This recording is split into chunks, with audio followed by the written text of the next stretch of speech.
Logan Pierce stood frozen in the marble entryway of the Belmont Grand Ballroom, watching a woman in a midnight blue dress move through the crowd like she owned every conversation she entered. He didn't belong here, not among people whose watches cost more than his annual salary, not in a monkey suit that made him feel like an imposter. But when Elena Vaughn turned and locked eyes with him across the champagne-drenched room, something shifted. She smiled like she'd been waiting for him, like she knew him. And in 6 months, that smile would destroy everything he thought he understood about the worst night of his life. If you want to see where this story goes, hit that like button and drop a comment telling me what city you're watching from. I love seeing how far these stories travel. Logan Pierce had approximately 14 good reasons not to be at the Belmont Hotel on a Friday night, and 13 of them were sitting in his checking account, or rather, not sitting there. The 14th was currently asleep in her Frozen-themed bedroom 3 miles away, clutching a stuffed elephant that had seen better days. "You look like you're about to bolt." Captain Reeves appeared at Logan's elbow with 2 glasses of something that definitely wasn't beer. "Relax, it's for charity. Smile, shake some hands, remind these people that firefighters exist outside of calendar photo shoots." "I hate these things," Logan muttered, tugging at his collar. The rental tux fit fine. He'd checked 3 times, but it felt wrong. Everything about this felt wrong. "Your presence is good PR for the department, plus the food's free." Reeves handed him one of the glasses. "Champagne. Drink it slow. It's the expensive stuff." Logan took a sip and immediately regretted it. Too sweet, too bubbly, too much like everything else in this room that cost more than it should. The Belmont Grand Ballroom was the kind of place that appeared in magazines with words like opulent and breathtaking. Crystal chandeliers hung from ceilings painted with frescoes that probably had historical significance Logan didn't understand. Women in designer dresses that cost more than his truck payment floated between clusters of men in $1,000 suits. Servers in crisp white jackets circulated with trays of food Logan couldn't pronounce. He'd been to exactly 2 events like this in his life. The first was his own wedding reception, which his late wife's parents had insisted on hosting at a venue almost this nice. The second was last year's department gala, which he'd left after 20 minutes. Tonight marked hour 1. He was already counting down. "Pierce!" a voice boomed across the marble. Logan turned to see Commissioner Hartwell approaching, a barrel-chested man with silver hair and a smile that never quite reached his eyes. "Good to see you here. I was just telling the Vandermeers about that warehouse fire last month. The one on 5th. Logan shook the commissioner's hand, then nodded politely at the couple hovering behind him. A man in his 60s with perfectly coiffed hair and a woman dripping in diamonds that caught the chandelier light like tiny disco balls. "Routine fire," Logan said. "Nothing special." "Nothing special? You carried 3 people out of a burning building." Hartwell clapped him on the shoulder hard enough to slosh champagne. "This is exactly the kind of heroism we're celebrating tonight." The word heroism made Logan's jaw tighten. He'd done his job. That's all it was. People threw around words like hero too easily, usually people who'd never run toward danger in their lives. "We're honored to have such brave public servants in our city," Mrs. Vandermeer said, her voice carrying that particular pitch of wealthy sincerity that sounded rehearsed. "My husband and I were just saying how important it is to support our first responders." Her husband nodded, already looking past Logan toward someone more interesting. The conversation continued for another 5 minutes. Polite questions, canned answers, the kind of exchange that meant nothing to anyone involved. Logan had perfected the art of looking engaged while mentally being anywhere else. Right now, he was mentally checking Sophie's homework folder and wondering if he'd remembered to leave a nightlight on in the hallway. When the Vandermeers finally drifted away, Reeves leaned in. "See? Not so bad. I'd rather run into a burning building." "You say that now. Wait until they bring out the lobster." Logan was about to respond when he saw her. She stood near the far windows, partially hidden behind a marble column, watching the crowd with an expression Logan recognized immediately, the look of someone who'd rather be anywhere else. She wore a midnight blue dress that somehow managed to be elegant without trying too hard. Her dark hair pulled back in a way that looked effortless, but probably wasn't. She held a champagne glass, but hadn't taken a sip in the 3 seconds Logan had been staring. Then she turned and their eyes met across the room. Something flickered in her expression. Recognition, maybe, or curiosity. She didn't look away. Neither did Logan. "Earth to Pierce." Reeves waved a hand in front of his face. You okay? Yeah, fine. Logan broke eye contact, feeling suddenly stupid. I'm gonna grab some air. Don't disappear. Dinner's in 20. Logan nodded but was already moving toward the terrace doors, needing space from the crowd, from the small talk, from the constant reminder that he didn't fit here. The terrace was blessedly empty, the October air cool enough to cut through the stuffiness of the ballroom. Chicago spread out below, lights twinkling in the darkness, like the chandelier inside had shattered and scattered across the city. Logan leaned against the stone railing and breathed. Not a fan of crowds? He turned. The woman in the blue dress stood in the doorway, backlit by the ballroom's golden glow. Something like that, Logan said. She stepped outside, letting the door close behind her. I saw you talking to Commissioner Hartwell. You're with the fire department? Logan Pierce. He didn't offer his hand. Somehow it felt unnecessary. Elena Vaughn. She moved to the railing but left space between them, respecting boundaries Logan hadn't known he'd set. I'm going to guess you didn't want to be here tonight. That obvious? You look like you're attending a funeral. Logan almost smiled. What gave it away? The way you hold your champagne glass, like it might explode. She gestured at the barely touched drink in his hand. Also, you've been standing near the exit since you arrived. Observant. Bored. She took her first sip of champagne, made a face. These things are all the same. Rich people pretending to care about causes while writing checks that'll earn them tax breaks and good press. Cynical. Realistic. Elena turned to face him fully. But you're not here for the networking or the lobster. Let me guess. Obligation? Department wanted representation. And you drew the short straw? Something like that. They stood in silence for a moment, the sound of the gala muffled behind thick glass doors. Logan studied her profile, sharp cheekbones, a slight scar near her left temple that makeup didn't quite hide, eyes that seemed older than the rest of her face. I'm going to take a wild guess, Elena said, still looking out at the city. You'd rather be home with your kid right now. Logan stiffened. How did you... You checked your phone 4 times in the last hour. Always the same pattern. Quick glance, slight frown, then you put it away. Either you're expecting an important call or you're worried about someone. Given that you're wearing a wedding ring on a chain around your neck instead of on your finger, I'm guessing single parent. Logan's hand went instinctively to his chest, where his wife's wedding band hung next to his own on a thin silver chain beneath his shirt. He'd forgotten it was sometimes visible. That's... He didn't know how to finish the sentence. Invasive? Yeah, probably. Sorry. Elena's expression softened. Hazard of the job. I'm a data analyst. I notice patterns. Apparently. For what it's worth, I think leaving a party to check on your kid is a better use of time than listening to another speech about charitable giving from people who don't know the price of milk. This time Logan did smile, just barely. You really don't want to be here. I really, really don't want to be here. Elena set her champagne glass on the railing with a decisive click. But my firm is a major sponsor, and my boss insisted on team visibility, which apparently means putting on a dress I can't breathe in and pretending to enjoy conversations about stock portfolios and vacation homes. Data analyst at a firm that sponsors charity galas. Let me guess. Finance? Venture capital. We fund startups, take equity stakes, pray something becomes the next billion-dollar unicorn. She said it flatly, like reading a grocery list. It's exactly as soulless as it sounds. Why do it? Because I'm good at numbers and bad at people. The math makes sense. Everything else... She trailed off, looking back toward the ballroom. Everything else is just noise. Logan understood that more than he wanted to admit. Numbers had rules, equations balanced. Fires followed physics, heat, oxygen, fuel. It was the human part that got messy, the variables that didn't fit neat formulas. How old's your kid? Elena asked. 6, Sophie. Saying her name out loud made his chest tight. She's with my neighbor tonight, Mrs. Chen. They're probably watching Moana for the 100th time. 101st, probably. Probably. Elena was quiet for a moment, then, I lost someone too, a while ago. Logan looked at her, but she kept her eyes on the skyline, her expression carefully neutral. I'm sorry, he said, because what else was there to say? It was a long time ago, but you don't really get over it, do you? You just learn to carry it differently.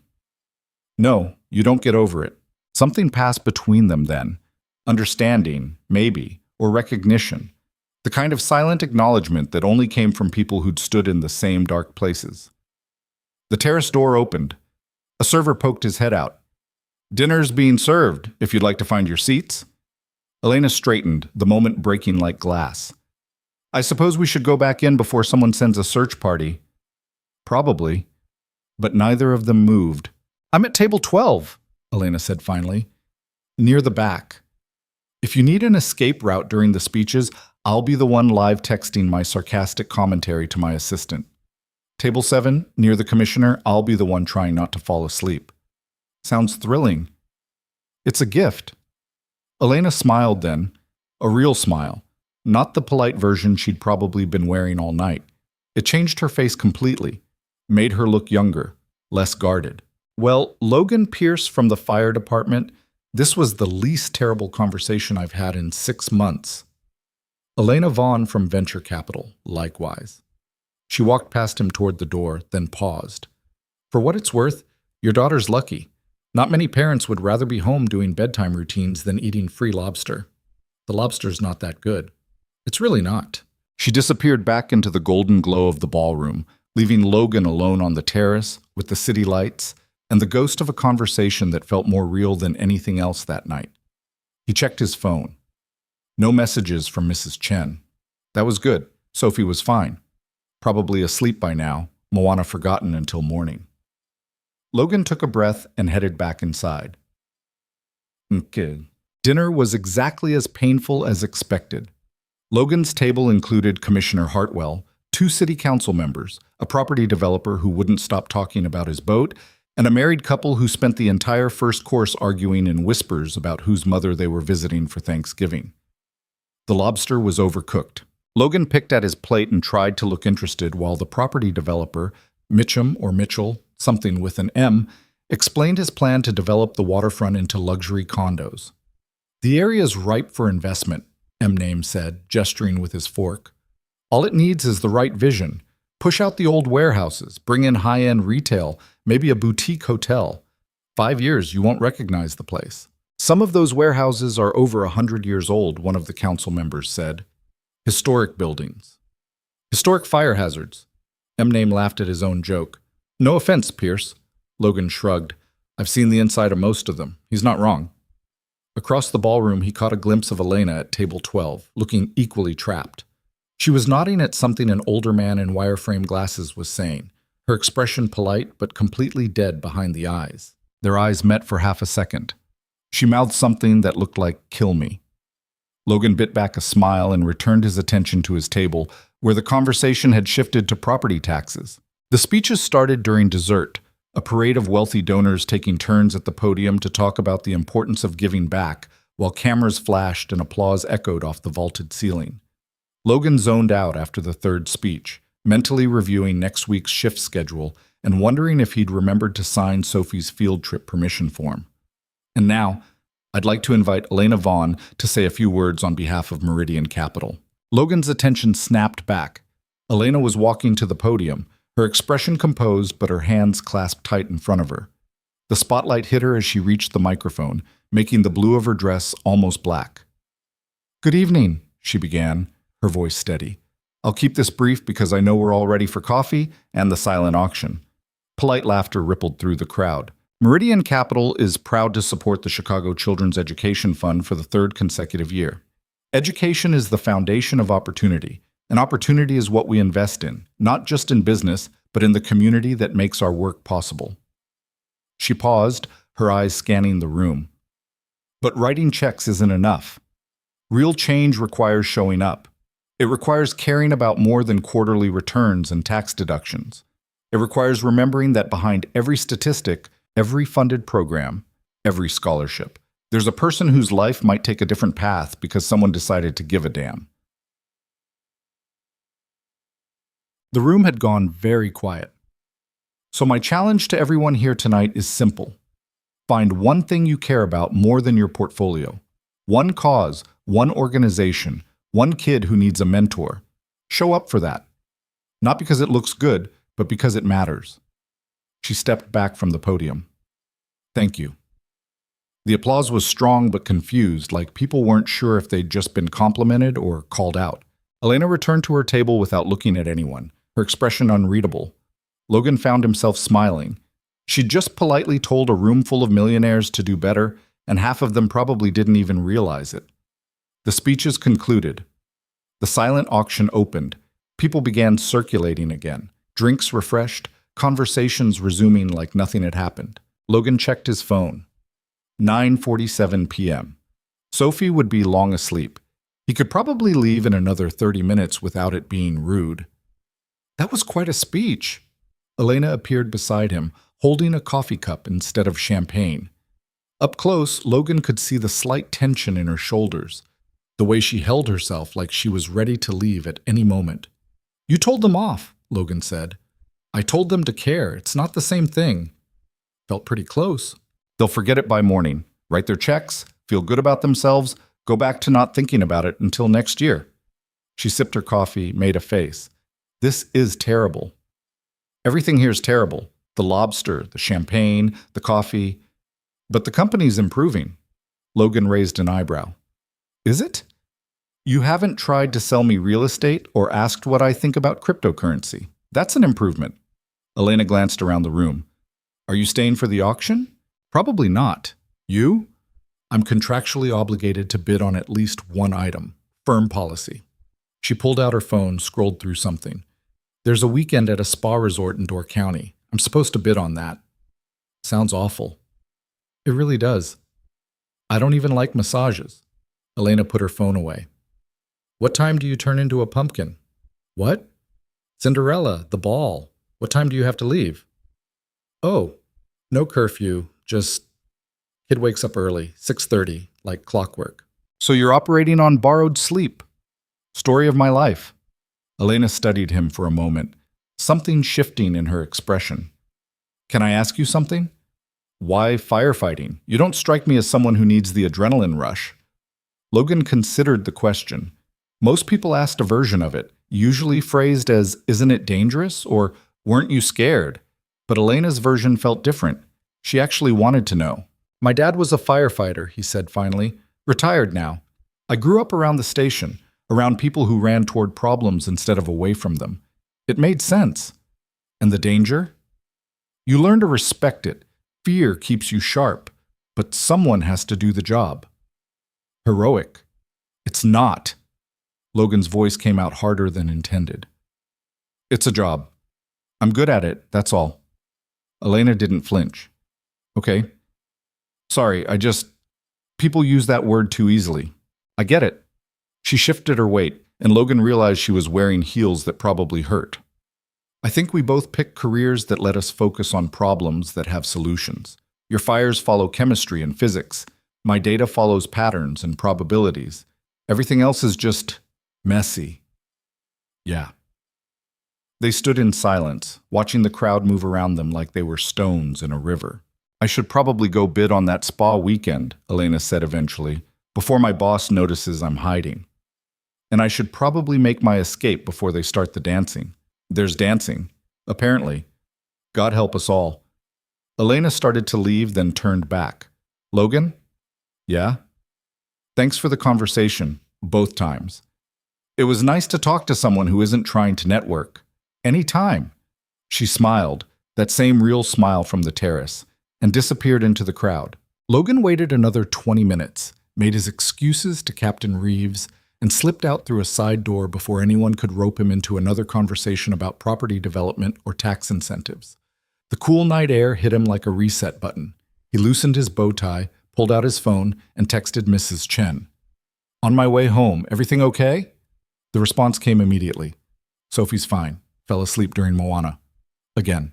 Logan smiled and headed for his truck, the sounds of the gala fading behind him. He didn't think about Elena Vaughn again that night, or at least he told himself he didn't. But when he got home and checked on Sophie, finding her curled around her stuffed elephant with her nightlight casting shadows on the walls, he thought about what Elena had said. You don't really get over it. You just learn to carry it differently. Sophie stirred, mumbling something in her sleep. Logan pulled her blanket up higher, kissed her forehead, and left the door cracked open the way she liked. In his own room, He changed out of the tux and hung it carefully in the closet. The chain with the wedding rings caught on his collar as he pulled his shirt off. He untangled it carefully, running his thumb over the worn gold bands. Rachel had been gone for 4 years. Sophie had been 2 when the accident happened, too young to remember much now, which was both a mercy and a tragedy Logan still hadn't figured out how to process. He'd learned to carry it. Elena was right about that. But tonight, for the first time in a very long time, he'd had a conversation with someone who understood that carrying something didn't mean you were over it. Logan set the chain on his nightstand and climbed into bed, exhausted in a way that had nothing to do with the late hour. Tomorrow, Sophie would wake him at 6:30 sharp, demanding pancakes and asking if they could go to the park. He'd make the pancakes, probably burn the first batch, and they'd go to the park if the weather held. Normal. Routine. The life he'd built one day at a time. He closed his eyes and tried not to think about midnight blue dresses or conversations that felt more real than they should. Bus. 3 days later, Logan was elbow deep in replacing Sophie's bike chain when his phone buzzed. He ignored it the first time. His hands were covered in grease, but it buzzed again. Then a third time. "Dad, your phone's angry," Sophie announced from where she sat on the porch steps, feeding crackers to a very interested squirrel. "Don't feed the squirrel. We talked about this. He's hungry. He's a squirrel. He can find his own food." The phone buzzed again. Logan wiped his hands on a rag that only made them greasier and checked the screen. Unknown number. "Is this Logan Pierce from the fire department?" Unknown number. "This is Elena. From the gala. I got your number from Commissioner Hartwell's assistant. Hope that's not weird." Unknown number. "It's probably weird." Unknown number. "If you want me to delete this number and pretend this never happened, I understand." Logan stared at the messages, grease rag forgotten in his hand. "Dad!" Sophie was looking at him now, the squirrel temporarily forgotten. "Why are you making that face?" "What face?" "The thinking face. The one you make when you're deciding something." "I'm not making a face." "You are." Logan looked back at his phone. His thumbs hovered over the keyboard. "Logan." "Not weird." "How's the spa weekend?" The response came faster than expected. "Elena." "Terrible. I bid on it, won it, gave it to my assistant. She cried. I think she needed a vacation more than I did." Logan. "Generous." Elena. "Selfish. Now I don't have to go." Logan. "Fair." A pause. Logan watched the 3 dots appear and disappear twice before the next message came through. Elena. "I have a weird question. Feel free to say no." Logan. "Okay." Elena. "There's a coffee shop on Monroe. Terrible coffee, good pastries. Would you want to meet sometime? No agenda, just coffee. And maybe complaining about charity galas." Logan read the message 3 times. "Dad, you're doing the face again." "Sophie, I'm going to need you to go inside for a minute." "Why?" "Because I'm thinking." "About what?" "Grown-up stuff." Sophie made a dramatic sound and stomped inside, the screen door slamming behind her. The squirrel fled. Logan looked at the message again. It was just coffee. That's all. A conversation with someone who understood what it meant to carry things you couldn't put down. He typed a response before he could overthink it. Logan. When? They met on a Thursday morning at a place called Brew and Crumb that looked like someone had decorated it using only Pinterest boards and reclaimed wood. Elena was already there when Logan arrived, sitting at a corner table with 2 cups of coffee and a pastry that looked structurally unsound. "You weren't kidding about the coffee," Logan said, sliding into the chair across from her. "Told you, but the almond croissant makes up for it." She pushed the pastry toward him. "I got 2. Wasn't sure if you'd eaten." "Thanks." They sat in silence for a moment, the awkwardness of a planned meeting settling over them like dust. The gala had been easy, accidental, spontaneous, bound by the shared misery of formal events. This was deliberate. This meant something, even if neither of them was ready to define what. "So," Elena said finally, "how's Sophie?" "Good. Currently mad at me because I won't let her befriend the squirrel in our yard." "That seems reasonable." "She doesn't think so." "Kids never do." Elena wrapped her hands around her coffee cup like she was cold, even though the shop was warm. She wasn't wearing business clothes today, just jeans and a gray sweater that looked soft and worn, like she'd had it for years. "Can I ask you something?" Logan said. "Sure." "Why did you want to meet?" Elena didn't answer right away. She looked at her coffee, at the table, at the window where morning light streamed through in dusty beams. "Honestly," she said finally, "because talking to you at the gala felt normal, real. And I don't get a lot of that in my life." She met his eyes. "Most conversations feel like transactions. This didn't." Logan understood that more than he wanted to admit. "Plus," Elena added, a slight smile tugging at her mouth, "you didn't try to explain cryptocurrency to me. Do you know how rare that is?" "I don't even know what cryptocurrency is." "Lucky you." They talked for 2 hours. Not about anything important, just life. Elena told him about her assistant, Jenna, who'd been with her for 3 years and basically ran her life. Logan told her about Sophie's obsession with marine biology and her insistence that she was going to be a dolphin trainer when she grew up, despite living in Chicago. "Maybe she'll move to Florida," Elena suggested. "Over my dead body." Protective dad. Terrified dad. She's 6. Yesterday she tried to climb the bookshelf because she saw a spider on the ceiling and wanted to rescue it. That's adorable. That's a concussion waiting to happen.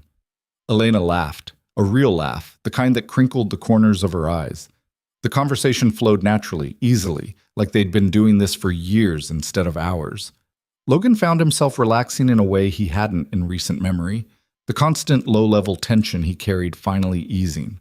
When Elena's phone buzzed, she glanced at it and sighed. "I have a meeting in 45 minutes. I should probably go." "Yeah, me too." Logan didn't actually have anywhere to be. It was his day off, but saying so felt too eager. They stood, gathered their things.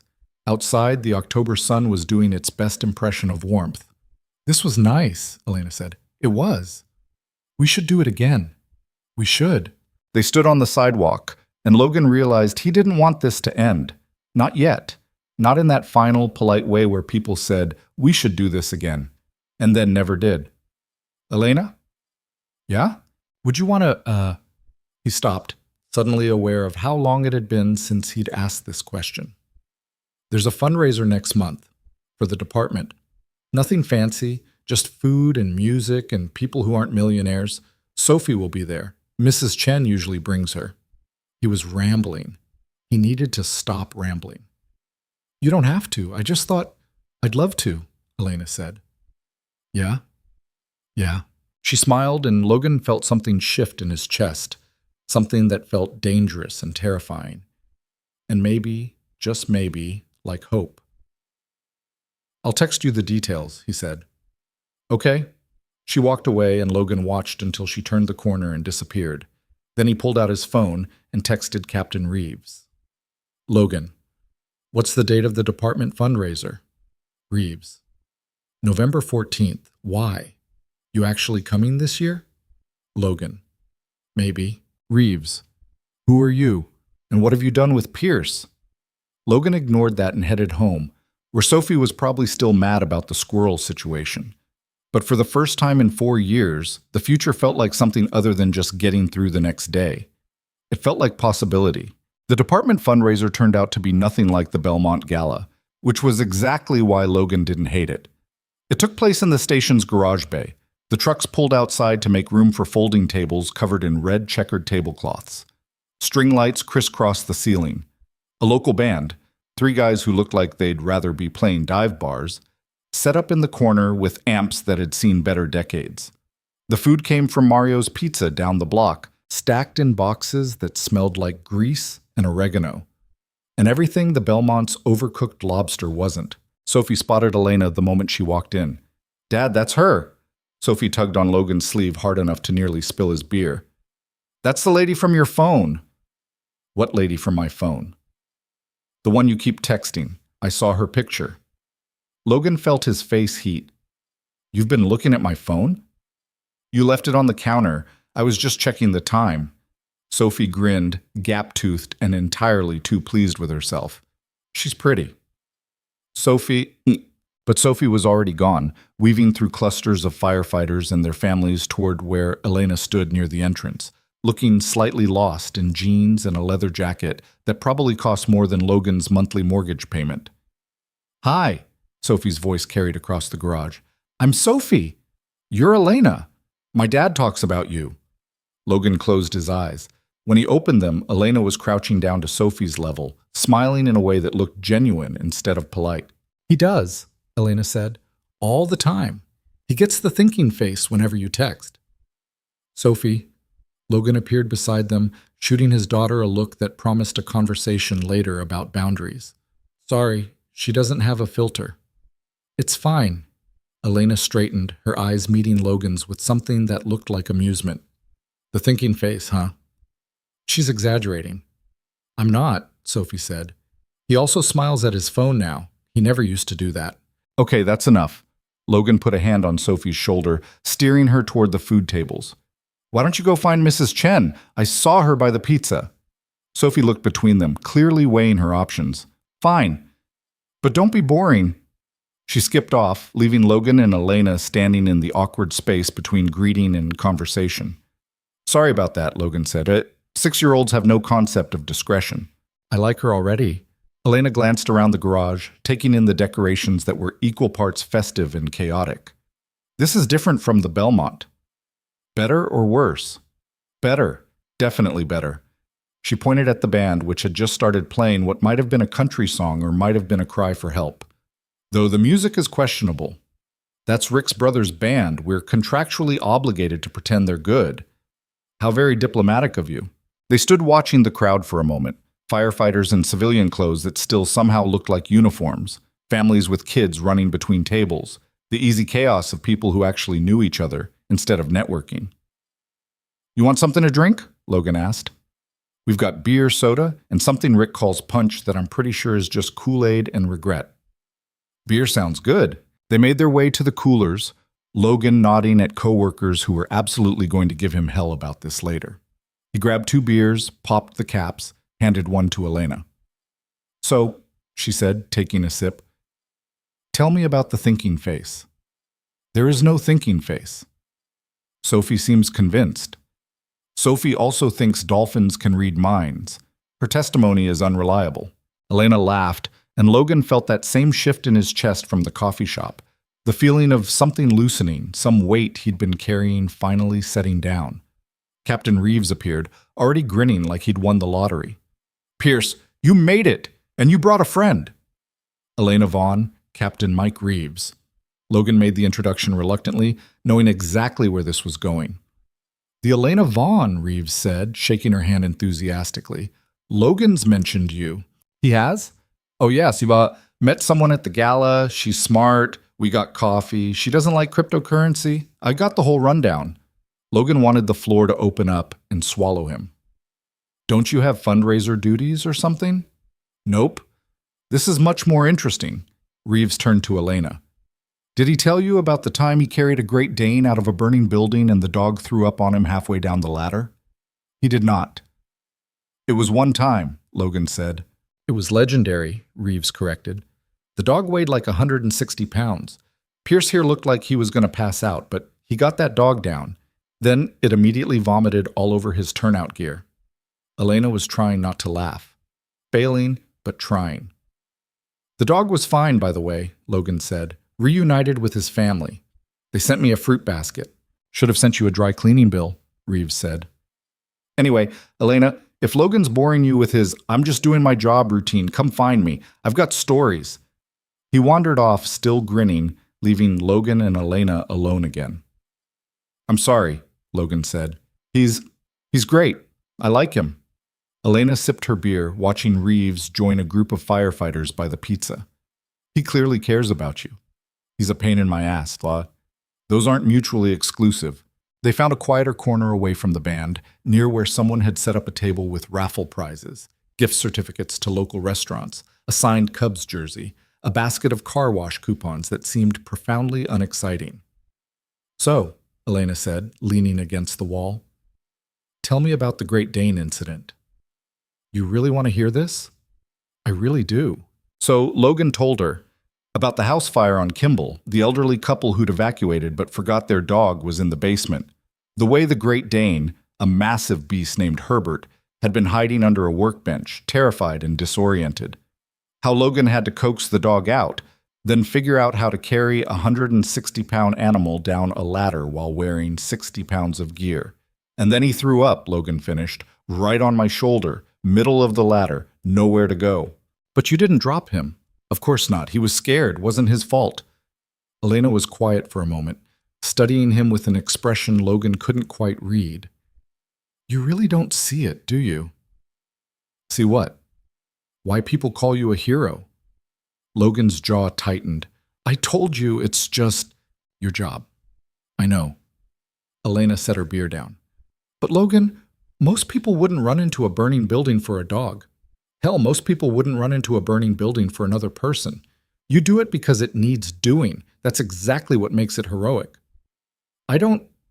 Logan stopped, struggling with words that didn't want to form. I just do what needs doing, that's all. I know, that's my point. They were standing close now, close enough that Logan could see the scar near Elena's temple more clearly, a thin white line that curved slightly, like someone had drawn it with a careful hand. How'd you get that? He asked, nodding toward it. Elena's hand went to her temple automatically. Car accident, a long time ago. The same one where you lost someone? She nodded, her expression closing slightly. Yeah. Logan didn't push. He understood boundaries, the invisible lines people drew around certain memories. He had plenty of his own. Sophie's waving at you, Elena said, clearly ready to change the subject. Logan turned. Sophie was indeed waving frantically from across the garage, standing next to Mrs. Chen and pointing at something on the raffle table. She probably wants me to buy raffle tickets, Logan said. Last year she won a restaurant gift certificate and made me take her to a steakhouse. She ordered the most expensive thing on the menu. Smart kid. Expensive kid, Elena smiled. Go, I'll be fine here. Logan hesitated. You sure? I don't want to just abandon you. Logan, I'm a grown woman. I can handle a fundraiser, go be a dad. So he did, making his way across the garage while Sophie bounced on her heels with excitement. Dad, Dad, they have a prize basket with art supplies, the good kind. I need raffle tickets. How many? All of them. Sophie. Okay, 10, 5, 8. Done. Logan bought 8 tickets, watching Sophie carefully write her name on each one before stuffing them into the container labeled Art Supplies Mega Basket. The basket in question contained markers, sketch pads, colored pencils, and what looked like enough craft supplies to keep Sophie occupied until college.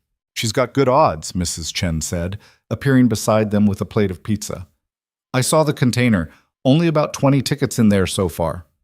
Don't jinx it, Sophie said seriously. You have to speak it into existence. Who taught you that? YouTube. Logan made a mental note to review Sophie's viewing history later. Your friend seems nice, Mrs. Chen said, nodding toward where Elena stood talking to 2 other firefighters' wives. I like her jacket. She's... Logan wasn't sure how to finish that sentence. We're just friends. Mrs. Chen's tone suggested she didn't believe that for a second. Sophie, come help me judge the dessert table. I need a professional opinion. Sophie grabbed Mrs. Chen's hand and they disappeared into the crowd, leaving Logan standing by the raffle table, wondering when his life had become something other people felt the need to comment on. He found Elena again near the drinks, listening politely, while Rick's wife explained something that involved a lot of hand gestures. And that's why you should never trust a contractor who shows up in a Mercedes, Rick's wife finished triumphantly. Noted, Elena said, catching Logan's eye over the woman's shoulder with a look that clearly said, rescue me. Elena, can I borrow you for a second? Logan said. Need your opinion on something. Of course. Elena excused herself smoothly, following Logan outside into the cool November evening. The trucks were parked in neat rows, the city stretching out beyond the station in layers of light and shadow. Logan leaned against Engine 47, feeling the cool metal through his shirt. Sorry, he said. You look trapped. I was. Thank you. Elena joined him against the truck, their shoulders nearly touching. Though I did learn a valuable lesson about contractors and luxury vehicles. Rick's wife has opinions about everything. I noticed.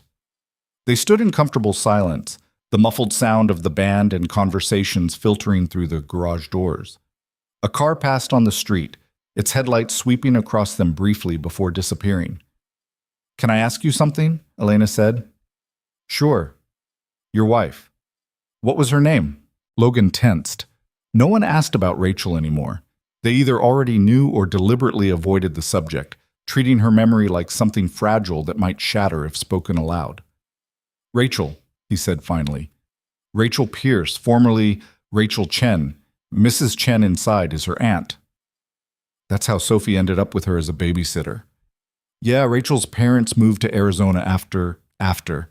Mrs. Chen stayed. She helps with Sophie. I don't know what I'd do without her." "What was Rachel like?" The question caught Logan off guard. Not what happened or "I'm sorry for your loss," just genuine curiosity about who Rachel had been. She was... Logan paused, searching for words that felt true instead of sanitized. She was stubborn, fiercely independent, hated asking for help. She could fix anything, cars, appliances, plumbing. She'd watch YouTube videos and just figure it out. Sophie gets the determination from her. God, yes. Rachel once spent 6 hours putting together a bookshelf that came with instructions in Swedish, refused to give up, the thing still standing in Sophie's room. Elena smiled. "She sounds wonderful." She was. Logan's throat tightened. She was also terrible at remembering to put gas in her car, chronically late to everything, and she sang off-key in the shower so loud the neighbors complained. Perfect. No, not perfect. Just real. They were quiet for a moment, and Logan realized this was the first time in 4 years he'd talked about Rachel as a person instead of a tragedy. The first time someone had asked what she was like instead of how she died. "The accident," Elena said carefully. "You don't have to talk about it if you don't want to, but I'm listening if you do." Logan looked at the sky, clear and cold, stars barely visible through the city's light pollution. He'd told this story before, to police officers and insurance adjusters and the department counselor, but he'd never told it to someone who might actually understand. "She was driving home from her sister's place in Naperville," he said. "Late, after midnight. There was ice on the road. Black ice, the kind you don't see until it's too late.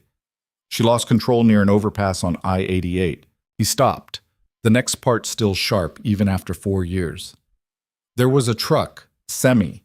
It was in the right place at the wrong time, or the wrong place at the right time, depending on how you look at it. Rachel's car went under the trailer. They said," his voice cracked slightly. "They said she didn't suffer, that it was instant." Elena's hand found his, her fingers lacing through his without asking permission. "Sophie was 2, Logan continued. Too young to remember. Sometimes I'm grateful for that. Other times I hate it. She should remember her mother." "You remember for both of you." "Yeah." They stood there, hands linked, not looking at each other, but somehow closer than felt safe. "The person I lost was my brother," Elena said finally.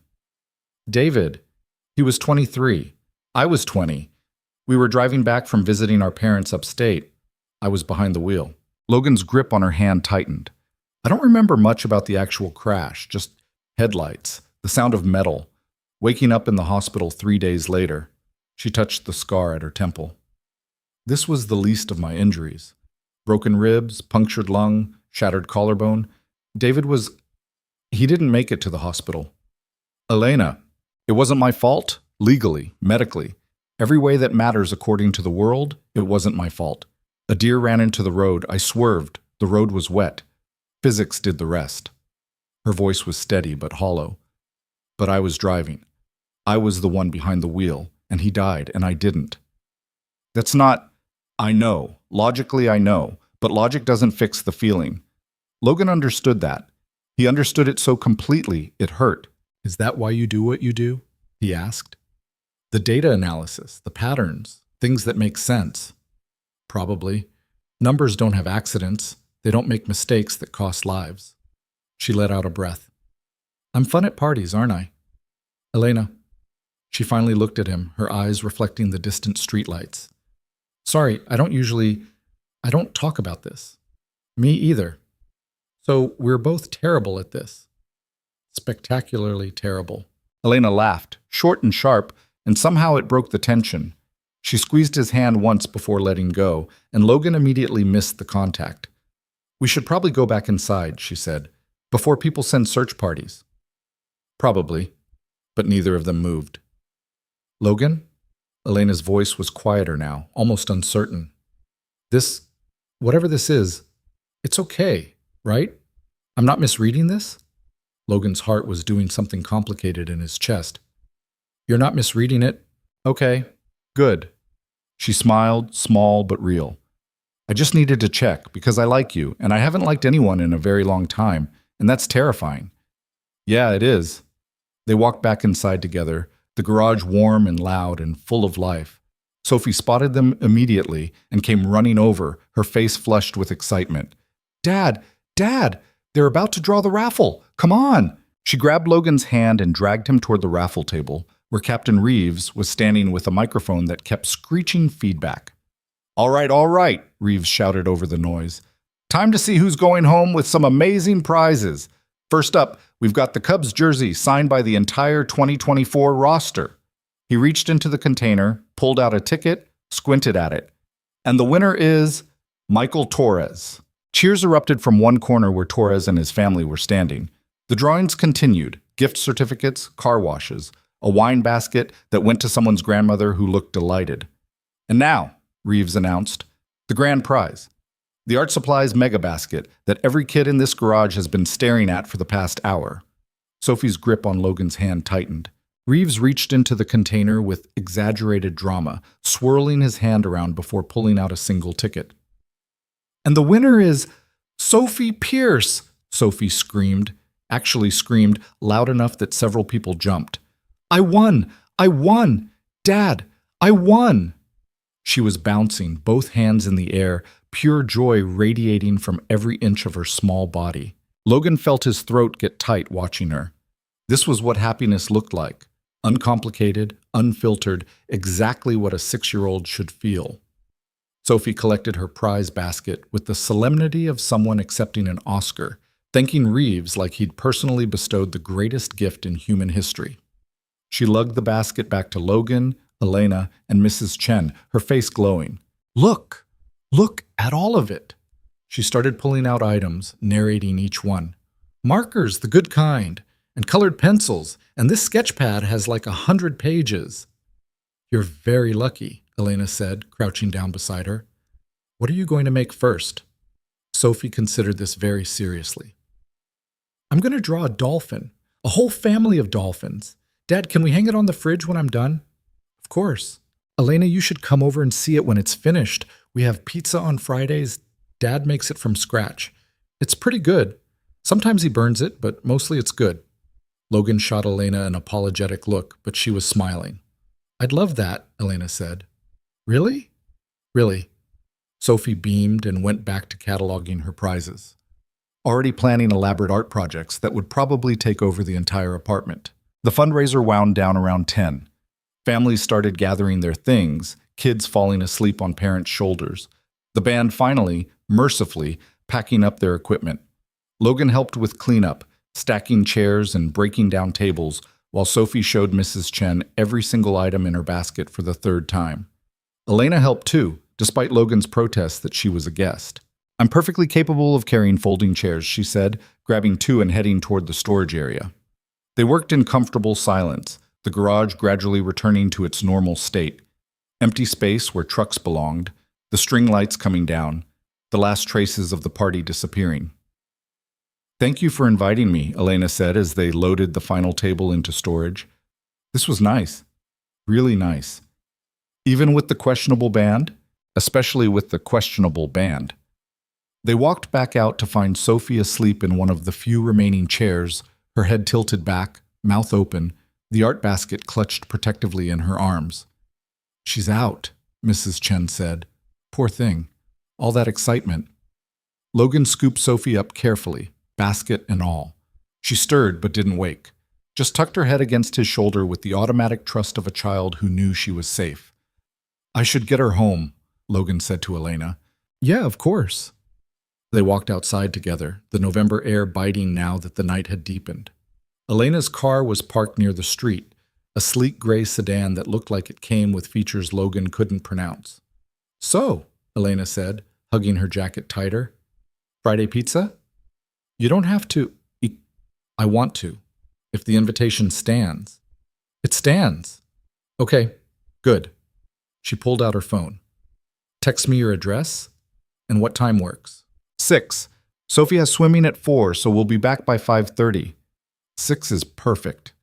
They stood there for a moment, Sophie sleeping between them like a very small chaperone, the moment stretching into something that felt significant. "Drive safe," Logan said finally. "You too." Elena reached out and touched Sophie's hair gently, a gesture so tender it made Logan's chest ache. Then she walked to her car, waved once, and drove away into the Chicago night. Logan carried Sophie to his truck, buckled her carefully into her car seat, the art basket secured beside her. Mrs. Chen had already left, waving goodbye with promises to see them Sunday for dim sum. The drive home was quiet, just the sound of the engine and Sophie's soft breathing. Logan's mind was spinning, replaying conversations, analyzing moments, trying to understand what exactly was happening between him and Elena Vaughn. He liked her. That much was obvious. But it was more than that. She understood things he'd never had to explain to anyone else. She'd lost someone too. She carried weight she couldn't put down. She got it. And Sophie liked her. That mattered more than Logan wanted to admit. Back at the apartment, he carried Sophie inside, still sleeping, and tucked her into bed without bothering to change her clothes. He set the art basket carefully on her desk, where she'd see it first thing in the morning. In his own room, Logan changed and sat on the edge of his bed, the wedding rings on their chain catching the dim light from the hallway. He picked up his phone, hesitated, then typed a message. "Logan, thanks for coming tonight. Sophie had a great time. So did I." The response came a few minutes later. "Elena, thank you for inviting me. I haven't felt that normal in a long time." Logan, "Normal's good." Elena, "Yeah, it is." A pause. Then, "Elena, I'm scared." Logan, "Me too." Elena, "But maybe that's okay?" Logan, "Maybe." Logan set his phone down and lay back, staring at the ceiling. The apartment was quiet except for the distant sound of traffic and the neighbor's TV through the wall. He was scared, terrified actually, of moving forward, of letting someone in, of what it meant that Sophie had already started asking when Elena was coming over again. But maybe terrified was better than numb. Maybe possibility was worth the risk. Logan closed his eyes, and for the first time in 4 years, let himself imagine a future that included someone other than just him and Sophie. It felt like hope. It felt dangerous. It felt like both things could be true at the same time. Friday arrived faster than Logan expected, and with it came a kind of nervous energy he hadn't felt since high school. He caught himself checking the clock at the station every 20 minutes, watching the hours crawl toward the end of his shift. By the time he picked Sophie up from swimming, his hands were actually sweating. "You're being weird," Sophie announced from the back seat, still wrapped in her towel despite having changed back into regular clothes. "I'm not being weird, You keep looking at the clock on the dashboard. And you cleaned the apartment last night. You never clean on Thursdays." "I clean." "Not like that. You use the vacuum on the couch cushions." Logan had no defense for that. He had, in fact, vacuumed the couch cushions and reorganized the bookshelf and scrubbed the kitchen tiles with the toothbrush he'd bought specifically for that purpose. "Elena's coming over tonight," he said, as if Sophie didn't already know. "I wanted the place to look nice." "Because you like her. Because we have a guest." Sophie made a sound that conveyed exactly how much she believed that. "Mrs. Chen says you haven't had a lady friend over since Mom died." "Mrs. Chen needs to mind her own business. She also says it's about time." Logan pulled into their apartment complex parking lot, cutting the engine and turning to face his daughter. "Sophie, listen. Elena's my friend, that's all. We're having pizza and hanging out. Nothing's changing." Sophie looked at him with eyes that seemed far too knowing for 6 years old. "Dad, it's okay if you like her. I like her too. She's nice. And she doesn't talk to me like I'm a baby." "I know, and Mom would want you to be happy. Mrs. Chen told me that too." Logan's throat went tight. "Mrs. Chen talks too much." "She's not wrong, though." They sat in silence for a moment. The car cooling around them, the sounds of the complex filtering through the windows. Someone's TV, a dog barking, kids playing basketball in the court behind Building C. "Let's just have a nice dinner," Logan said finally. "No expectations, no pressure, just pizza with a friend, okay?" "Okay, hey." Sophie unbuckled and grabbed her swim bag. "But Dad?" "Yeah? You should probably change your shirt. That one has a stain." Back in the apartment, Logan looked down at his shirt and discovered Sophie was right. There was a coffee stain near the collar he somehow hadn't noticed all day. He changed into a clean button-down, then worried that looked too formal, then changed into a t-shirt, then decided that looked too casual, and finally settled on a plain navy Henley that Sophie approved of with a thumbs up. "Much better," she said, already pulling art supplies from her basket. "Now you look normal." "Thanks, I think." He started on the pizza dough while Sophie set up camp at the kitchen table, spreading out sketch paper and the new colored pencils like a tiny art director preparing for a major project. The routine of it helped. The familiar motions of measuring flour, kneading dough, the yeasty smell filling the apartment. Elena arrived at exactly 6 o'clock, which Logan was learning was typical. She stood in the doorway holding a bottle of wine and looking uncertain in a way that made her seem younger. "Hi," she said. "I wasn't sure what you drink, so I just grabbed something the guy at the store said was good." "You didn't have to bring anything." "I know, but showing up empty-handed to someone's home feels wrong." Sophie appeared, waving enthusiastically. "Elena, come see what I'm drawing. It's the dolphin family I told you about." Elena stepped inside, setting the wine on the counter before following Sophie to the table. Logan watched them for a moment, Elena crouching down to Sophie's level, asking genuine questions about the dolphins' names and personalities. Sophie explaining in elaborate detail the entire social structure of her fictional dolphin pod. "This one's Sparkle," Sophie said, pointing to a blue dolphin with what appeared to be glitter markers. "She's the leader, and this is her sister, Splash. Splash is shy, but very smart. And this little one is Bubbles. He's the baby." "They're beautiful," Elena said, and meant it. Logan turned back to the pizza, rolling out dough and trying not to think about how right this felt. Elena in his apartment, Sophie showing off her art, the three of them existing in the same space like it was normal. "Can I help with anything?" Elena appeared beside him, wiping colored pencil dust from her hands. "You can chop vegetables if you want. I've got peppers, onions, mushrooms." "Sophie won't eat the mushrooms, but I live in hope."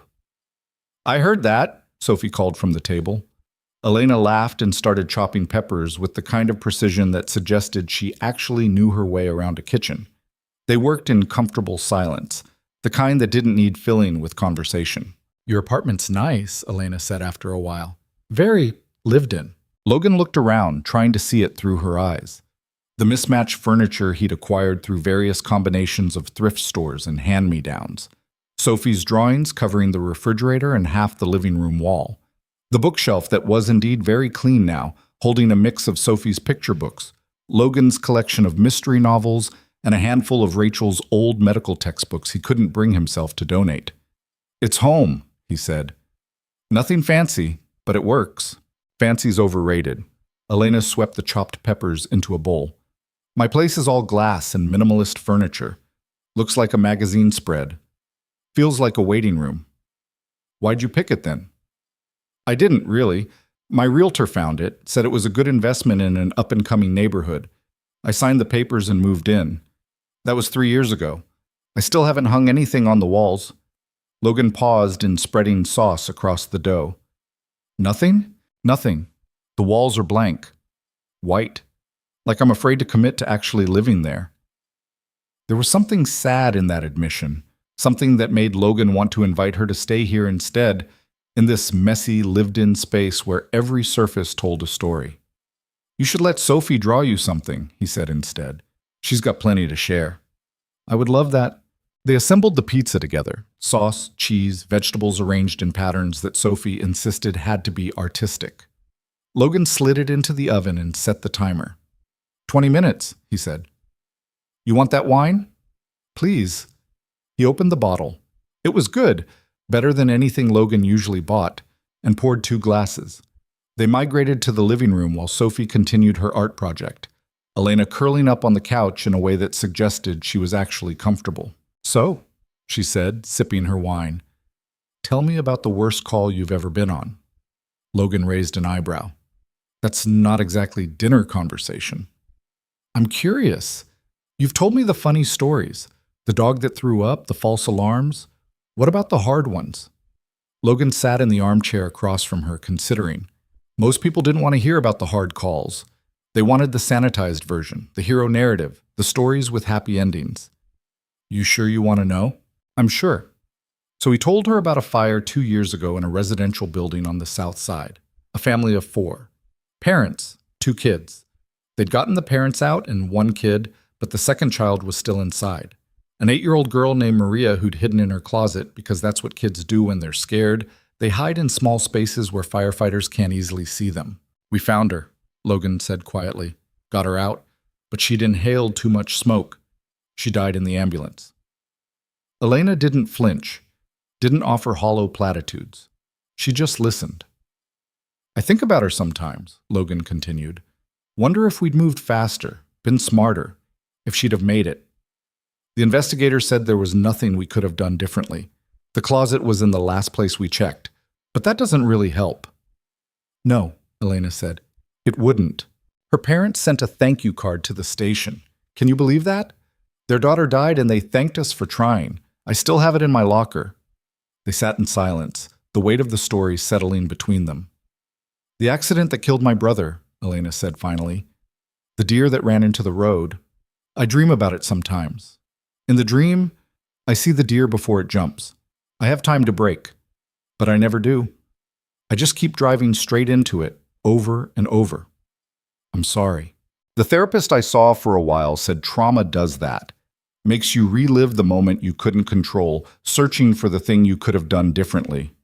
Did therapy help? Some. Mostly it taught me that I can't logic my way out of grief, which was annoying because logic is usually my solution to everything. Logan smiled despite the heavy conversation. "Can't spreadsheet your feelings?" "Trust me, I tried. Color-coded and everything." The timer went off, cutting through the moment. Logan retrieved the pizza, the smell of melted cheese and herbs filling the apartment. Sophie abandoned her art immediately, appearing at the table with the kind of speed that suggested she'd been monitoring the oven timer telepathically. "It smells so good," she announced. "Dad, you didn't burn it." "I never burn it. You burned it last week." "That was 1 time. And the week before." "Okay, 2 times. Elena was laughing as she joined them at the table, helping Sophie distribute plates while Logan sliced the pizza into uneven pieces that proved homemade was better even when imperfect. They ate and talked, and it felt shockingly normal. Sophie dominated the conversation with stories about swimming class, how she'd finally mastered floating on her back, how a boy named Marcus kept doing cannonballs that splashed everyone, how the instructor said she might be ready for the intermediate class next session. "That's amazing," Elena said. "I never learned to swim properly. I can doggy paddle, but that's about it." Sophie looked scandalized. "You can't swim?" "Not really." "Dad, we have to teach her." "Sophie, I don't think we go to the pool every Saturday. Elena can come. I can show her what I learned." Elena met Logan's eyes across the table, something warm and amused in her expression. "I wouldn't want to intrude on your Saturday routine." "You wouldn't be," Logan said, before he could overthink it. "If you want to come, you're welcome." "Then I'd love to." Sophie cheered, then immediately launched into an explanation of proper floating technique that involved a lot of hand gestures and water sound effects. After dinner, they moved back to the living room. Sophie insisted on showing Elena her entire art portfolio, a folder of drawings that chronicled everything from stick figure families to increasingly elaborate animal scenes. "This one's from when I was 4, Sophie explained, holding up a page covered in scribbles. "I was very abstract." "I can see that," Elena said seriously. "Bold color choices." "That's what Dad said." They went through every drawing, Elena asking questions and offering genuine compliments, never talking down to Sophie or treating her like a child who needed humoring. Logan watched from the kitchen, pretending to clean up while actually just observing this strange, wonderful scene unfolding in his living room. Eventually, Sophie's bedtime arrived. She protested, of course, but Elena's here and we're having fun. but Logan held firm. Brush teeth, pajamas, pick out 2 books. I'll be in to read in 10 minutes. Can Elena read to me instead? Logan glanced at Elena, ready to make excuses, but she was already nodding. If it's okay with your dad, I'd love to.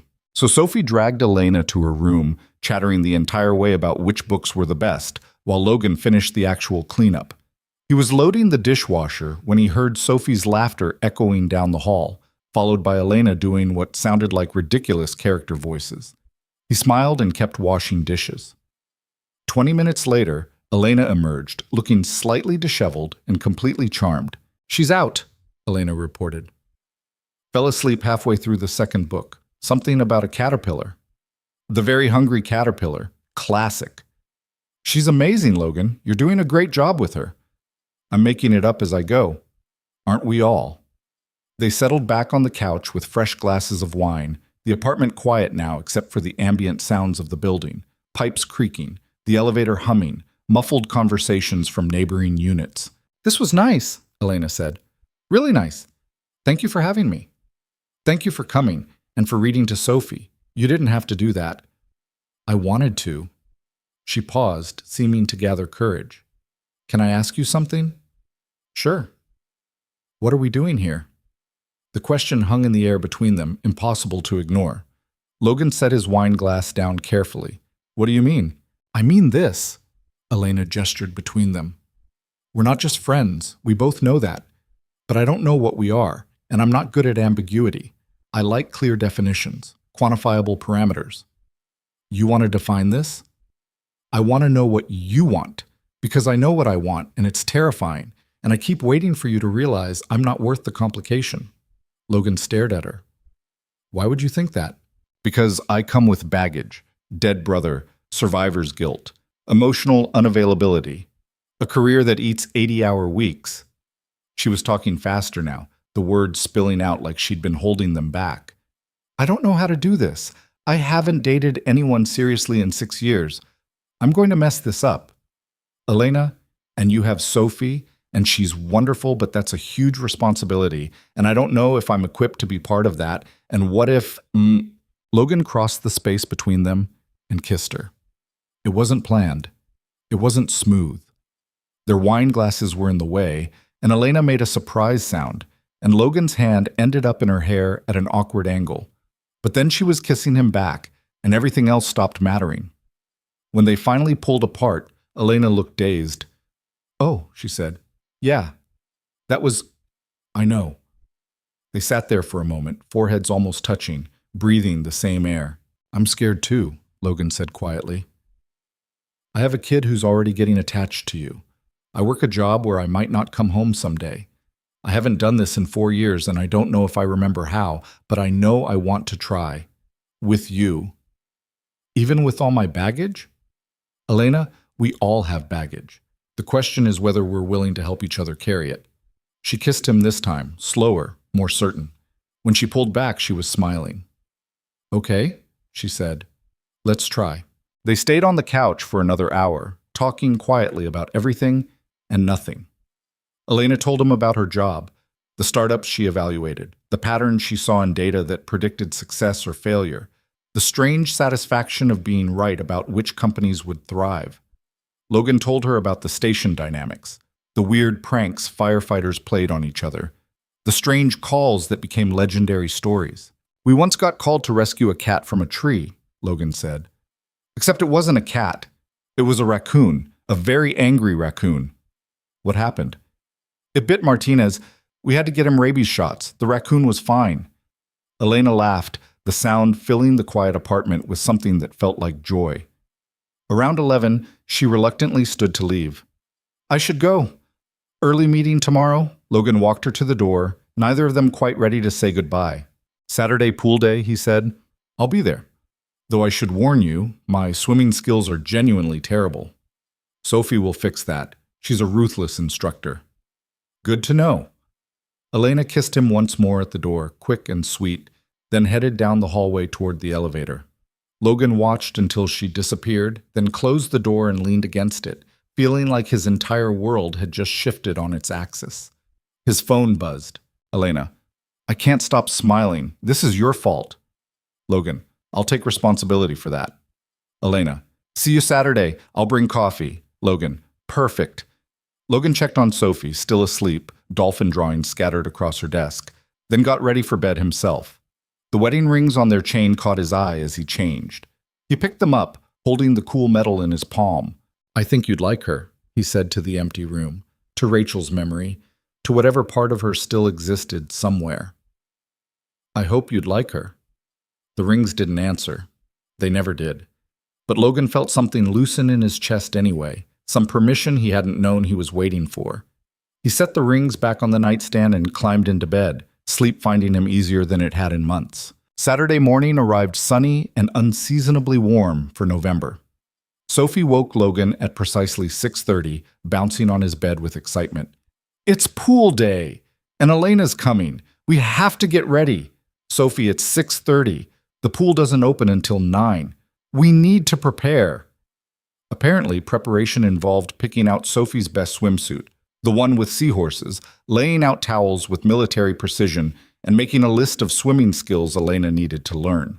First floating, Sophie dictated while Logan wrote. Then kicking, then arms, then putting it all together. This is very thorough. I'm a good teacher. Elena arrived at 8:30 with coffee and bagels, looking nervous in a way that made Logan want to pull her into a hug immediately. I bought a swimsuit, she said, holding up a bag from a sporting goods store. The lady at the store said it was good for beginners. I have no idea if she was right. I'm sure it's fine. I haven't been swimming in probably 15 years. You'll be great. Sophie appeared, already in her swimsuit with a towel cape draped over her shoulders. Elena, are you ready to learn? Ready as I'll ever be. They drove to the community pool, Sophie providing nonstop commentary about proper pool etiquette and the importance of listening to your instructor. The facility was crowded with weekend families, kids shrieking in the shallow end while parents watched from the deck. Logan helped Sophie get her goggles adjusted while Elena changed in the locker room. When she emerged in a simple black one-piece, looking self-conscious and beautiful, Logan forgot how to form words for a second. Stop staring, she muttered, wrapping a towel around herself. I'm not staring. You are absolutely staring. Sophie grabbed Elena's hand and towed her toward the shallow end, leaving Logan to follow with the bag of pool toys and sunscreen. What followed was possibly the most entertaining hour of Logan's life. Sophie took her teaching responsibilities seriously, demonstrating proper floating technique with the dedication of an Olympic coach. Elena gamely followed instructions, though her version of floating looked more like panicked flailing. Relax, Sophie commanded. You're too stiff. I'm trying. Try harder. Logan waded over, putting a hand under Elena's back. You've got to trust the water. It'll hold you up. The water and I don't have that kind of relationship yet. Breathe. Stop fighting it. Elena took a breath, and Logan felt her body relax slightly under his palm.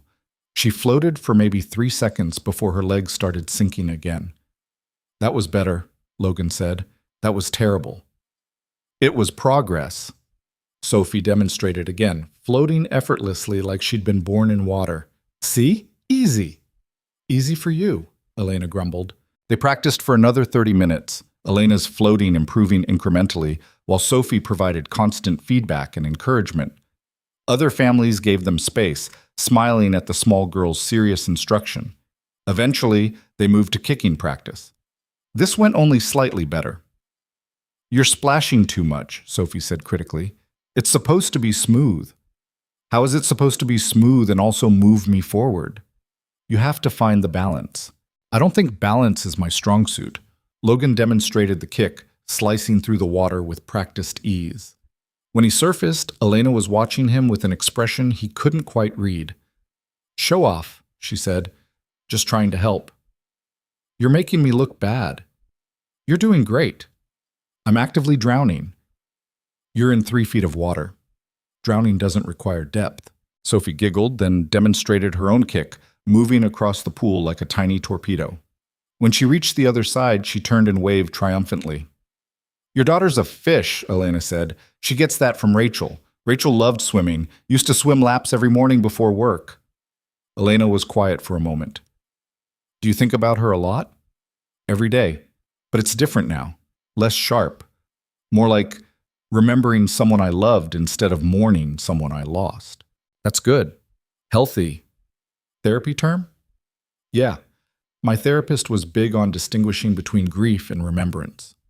They floated together in the shallow end, watching Sophie practice her underwater swimming with a group of other kids who'd materialized from somewhere. Logan? Elena's voice was careful.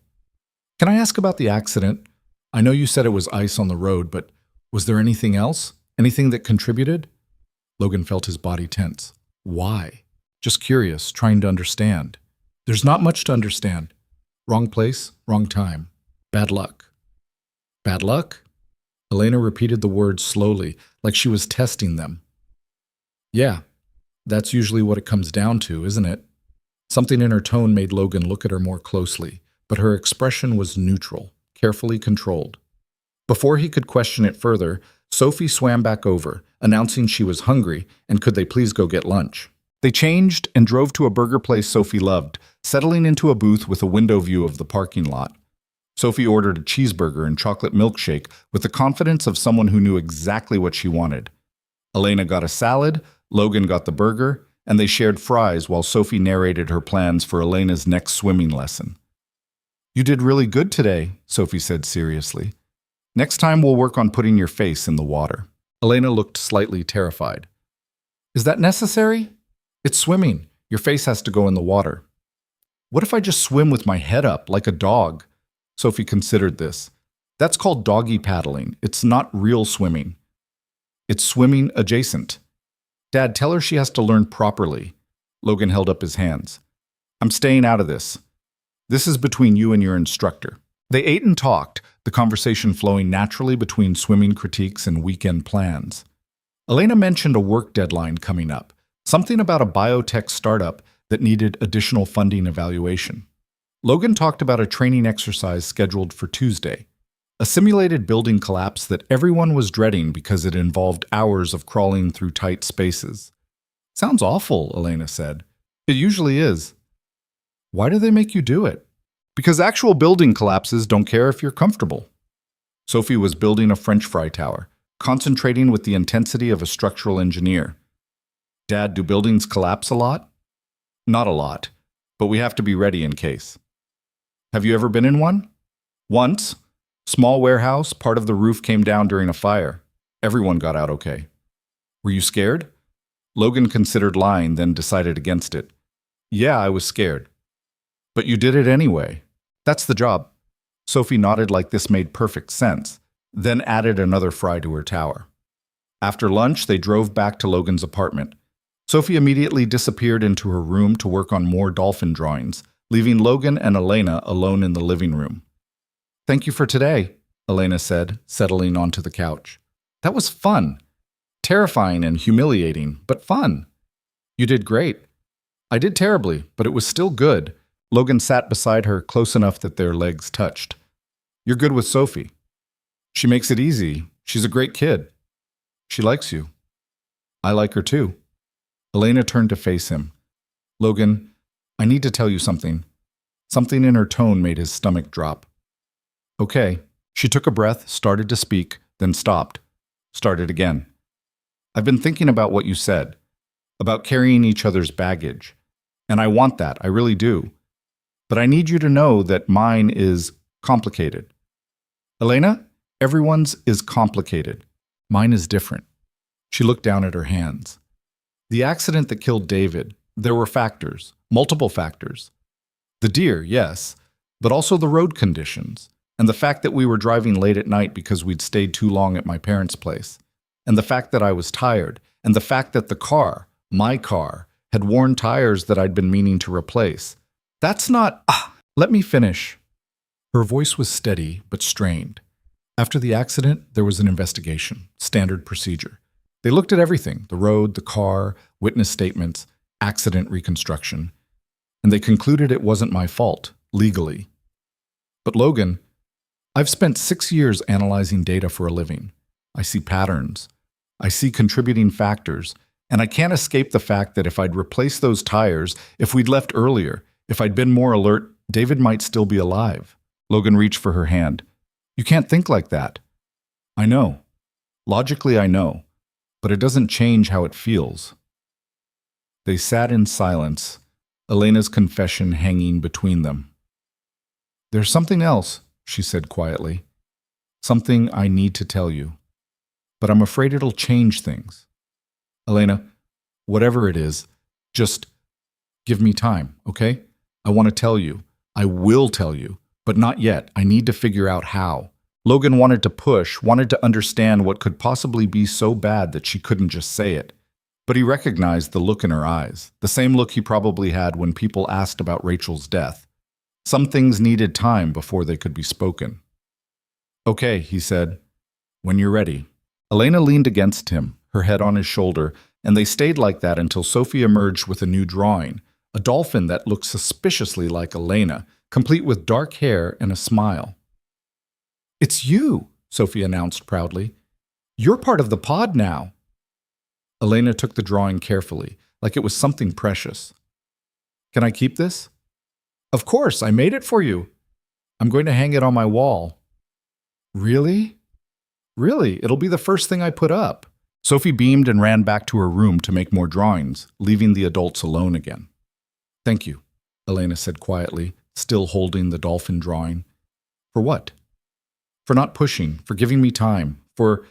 She gestured vaguely. All of this. Logan kissed her temple. We've got time. But even as he said it, he felt the weight of Elena's unspoken secret pressing between them, something dark and heavy that she carried alone. Something that might change everything. 3 weeks passed in a blur of normalcy that felt almost dangerous in its ease. Elena became a regular fixture in their lives. Friday pizza nights, Saturday pool sessions, where she gradually progressed from panicked flailing to actual swimming, Sunday mornings at the park, where Sophie would climb everything climbable, while Logan and Elena drank coffee and pretended not to be nervous about the height of the jungle gym. Logan started keeping a spare toothbrush in his bathroom. Elena's leather jacket ended up on his coat rack more often than not. Sophie drew enough dolphin family portraits to wallpaper a small house. And true to her word, Elena hung every single one in her apartment until the blank white walls finally had some life in them. It was good. It was easy. It was everything Logan hadn't known he'd been missing, which is probably why he should have seen it coming. The call came on a Tuesday night. Logan was at the station, halfway through a shift, playing cards with Martinez and Rick in the common room, while some cooking show played on the TV nobody was watching. Your phone's going off, Rick said, nodding toward where Logan's phone sat on the table. Logan glanced at the screen. Elena. He answered, already smiling. Hey, what's up? Silence. Then a breath that sounded wrong, shaky and thin. Logan? Her voice was barely above a whisper. I need to tell you something. Can you talk? The smile died. Logan stood, walking toward the apparatus bay where it was quieter. Yeah, I can talk. What's wrong? Another breath. I should have told you this weeks ago, months ago, the first time we met. But I didn't, and now I don't know how to... She stopped, and Logan heard something that sounded like a sob being swallowed. I'm just going to say it. I can't carry this anymore. Logan's heart was hammering now. Elena, you're scaring me. 4 years ago, there was a traffic accident on I-88. A woman named Rachel Pierce died. Your wife died. The world tilted. Logan grabbed the side of the fire truck for balance. What? The truck that was involved, the semi that she went under, it was carrying materials for one of my firm's portfolio companies, Meridian Capital. We funded them, a biotech startup called Gen Lab Solutions. They were transporting temperature-sensitive materials that night, and the truck driver had been on the road for 16 hours straight because the company was behind schedule on a critical delivery. Logan couldn't breathe, couldn't think. What are you saying? The investigation concluded that the accident was caused by weather conditions, black ice. No fault assigned. But Logan, I read the full report, all of it. I pulled strings to see the parts that weren't public. That driver was exhausted. The company had been pushing dangerous schedules for weeks. And Meridian, my firm, we knew about it. We'd seen the delivery schedules during our quarterly reviews. We flagged it as an operational concern. But we didn't push back hard enough because the company was meeting their development milestones. And that's all that mattered to us. Stop! Logan's voice came out strangled. Stop talking. I didn't know it was your wife, not at first.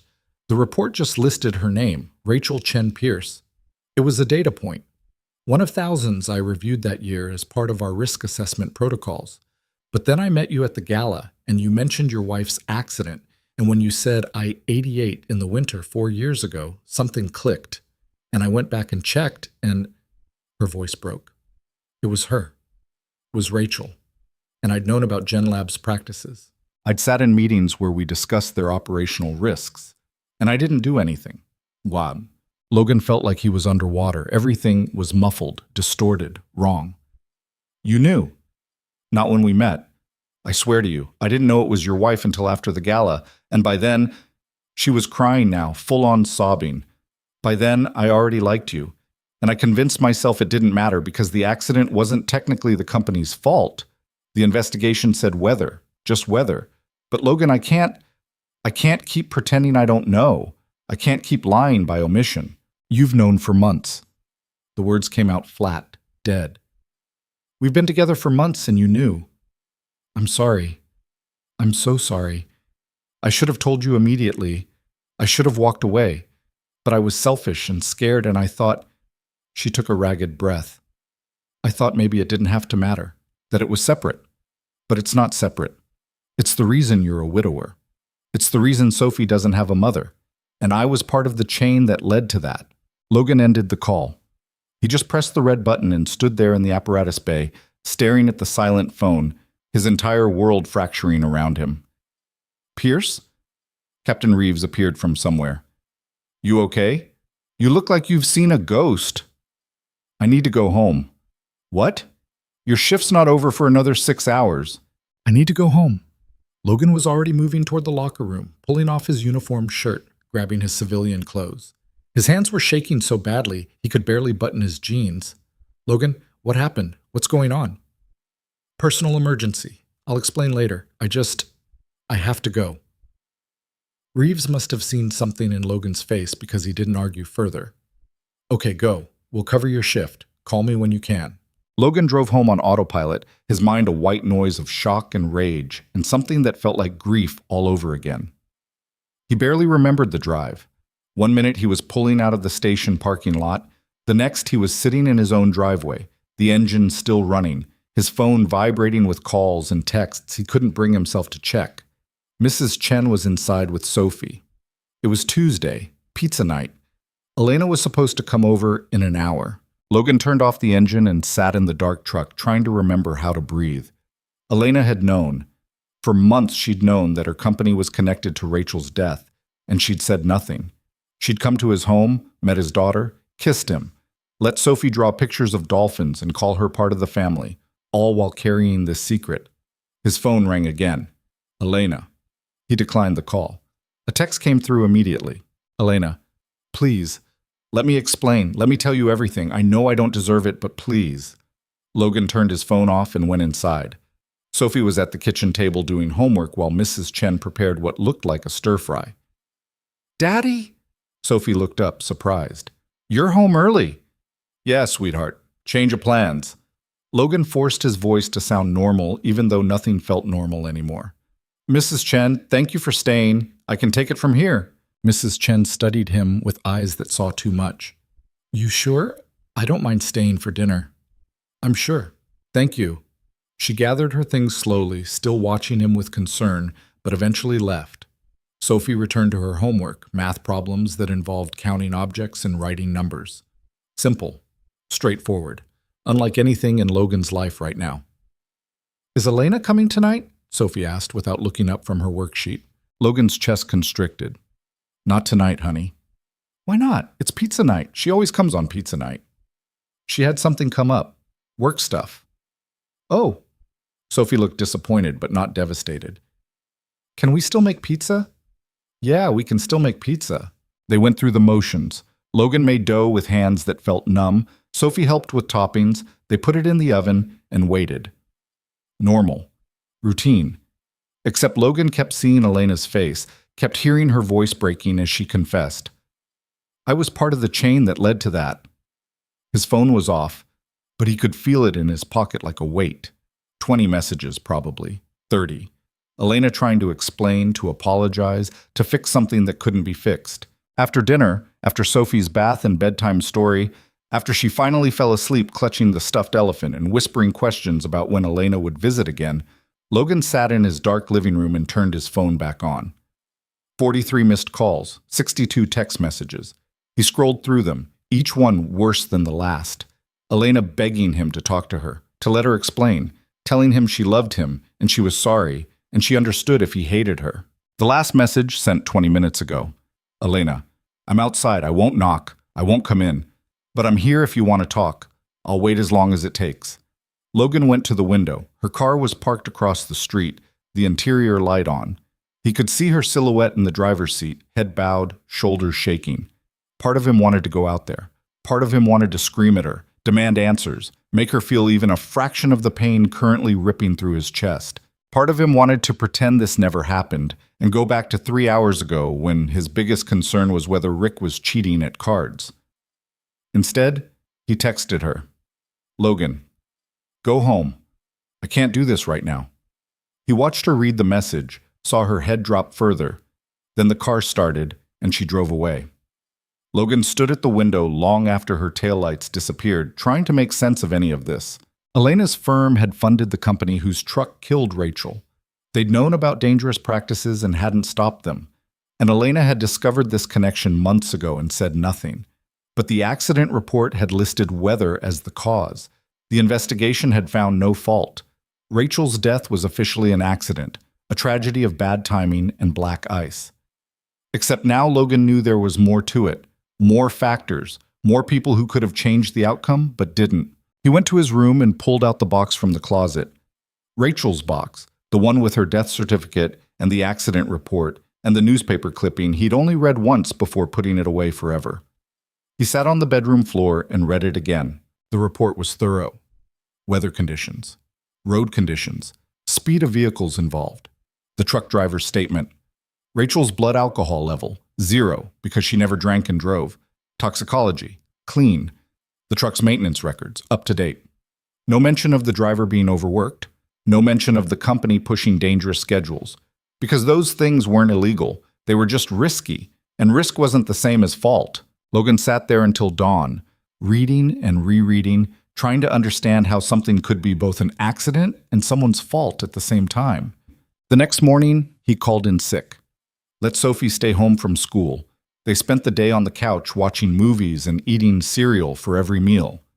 Sophie knew something was wrong. She kept asking if he was sad, if Elena was okay, if everything was all right. Logan told her everything was fine, which was a lie they both recognized, but she was 6 and didn't know how to challenge. Mrs. Chen showed up around noon with groceries and concern. You look terrible, she said bluntly, unpacking vegetables Logan hadn't asked for. I'm fine. You're not fine. What happened? Nothing. Personal stuff. Is it Elena? Logan flinched. Why would you say that? Because Sophie said she didn't come over last night and you've been avoiding your phone all morning. Mrs. Chen set down a bag of rice and looked at him with the kind of directness that came from knowing someone too long. Did you two break up? I don't know what we are. But something happened. Logan debated lying, decided against it. Mrs. Chen deserved better than that. She told me something about Rachel's accident, about her company's connection to it. Mrs. Chen went very still. What kind of connection? So Logan told her about GenLab Solutions, about the truck, about the schedules, and the operational risks that Meridian Capital had flagged but not stopped, about Elena knowing for months and saying nothing. When he finished, Mrs. Chen was quiet for a long time. The accident report said weather, she said finally. I know. The police investigation found no fault. I know. But you feel like there should have been fault. I feel like, Logan struggled with the words, I feel like if her company had done their job, had pushed back harder on those schedules, maybe that driver wouldn't have been on the road that night. Maybe he would have been rested. Maybe he would have reacted faster when Rachel's car lost control. Maybe she'd still be alive. Maybe, Mrs. Chen agreed. Or maybe the ice would have been there anyway. Maybe the truck would have been there anyway. Maybe it would have happened exactly the same. You're saying it doesn't matter. I'm saying we'll never know. And torturing yourself with maybe doesn't bring her back. Logan looked away. Elena lied to me. For months. Did she lie? Or did she just not tell you something she was afraid would destroy what you were building? That's the same thing, is it? Mrs. Chen started putting away groceries with brisk efficiency. Logan, I loved Rachel. She was my niece, and her death broke something in all of us. But hating Elena for being tangentially connected to a company that employed a truck driver who happened to be on the same road at the same time, that's not justice. That's just looking for someone to blame. She should have told me. Yes, she should have. And she knows that. The question is whether you can forgive her for being human and scared and making a mistake. I don't know if I can, Mrs. Chen nodded, accepting this. Then you need to figure that out. But don't use Sophie as an excuse to avoid Elena forever. That girl asks about her 10 times a day. She's attached. I know. So figure out what you want, and then be honest about it, for everyone's sake. She finished putting away the groceries, gave Logan a look that combined sympathy and exasperation in equal measure, and left. Logan spent the rest of the day thinking about Rachel, about Elena, about what fault and responsibility actually meant, about whether he could separate the person Elena was from the company she worked for, about whether he even wanted to try. That evening, after Sophie was in bed, he finally opened his laptop and did what he probably should have done 4 years ago. He researched the accident thoroughly. He found news articles about the crash, a brief mention in the Tribune, a traffic report, nothing that suggested anything beyond an unfortunate accident. He searched GenLab Solutions, found their website, their investor page listing Meridian Capital as a primary funder, found quarterly reports and growth projections and all the corporate language that meant nothing and everything. He found an article from 3 years ago about delivery companies and driver fatigue, mentions of companies pushing schedules, drivers working beyond legal limits, accidents waiting to happen. No specific companies named, just industry-wide concerns that everyone knew about and nobody fixed. And then he found something else. An internal memo that had been leaked and posted on an industry watchdog site. From Meridian Capital to GenLab Solutions, dated 2 months before Rachel's accident. The memo outlined concerns about delivery schedules, recommended hiring additional drivers, suggested operational changes to reduce risk. The language was careful, corporate, but the message was clear. What GenLab was doing was dangerous. GenLab's response was attached. They acknowledged the concerns but cited financial constraints, promised to review operational procedures but made no commitments to change. And Meridian had accepted that answer. They'd flagged the risk, checked their box, and moved on. Logan read the memo 3 times. Elena had said she'd sat in meetings about this. She'd known. Her firm had known. And they'd done the bare minimum to cover themselves legally while doing nothing to actually stop the dangerous practices. Rachel had died 6 weeks later. Logan closed the laptop and sat in the dark, feeling something shift inside him.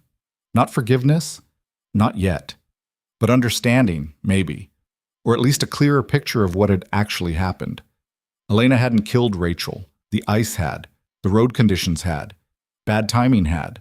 A system that prioritized profits over safety had. 100 small decisions by dozens of people had all added up to Rachel being on that overpass at exactly the wrong moment. And Elena had discovered she was one tiny link in that chain, and it had been eating her alive. He picked up his phone, stared at her contact, put it down again. Not yet. He wasn't ready yet. 2 days passed. Then 3.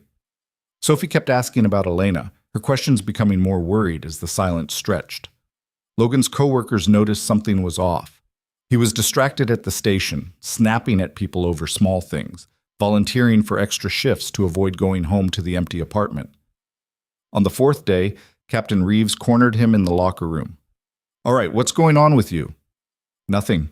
"Pierce, I've known you for 8 years. This is not nothing. You've been a wreck since Tuesday. Talk to me." Logan sat on the bench, suddenly exhausted. It's complicated. Most things worth caring about are. So Logan told him. Everything.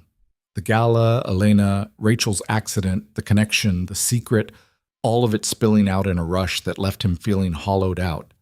Reeves listened without interrupting. When Logan finally finished, he was quiet for a moment. "That's heavy," he said finally. "I'm sorry, man. I don't know what to do. Do you love her?" The question caught Logan off guard. "What?" "Elena. Do you love her?" Logan hadn't let himself think about that word. It was too big, too complicated, too wrapped up in everything else. But sitting here, being asked directly, he couldn't avoid it. "Yeah," he said quietly. "I think I do." "And she loves you?" "She said so, in one of the messages." "Then the question isn't whether what she did was wrong, it was. The question is whether you can forgive her for it." "I don't know." "Then figure it out.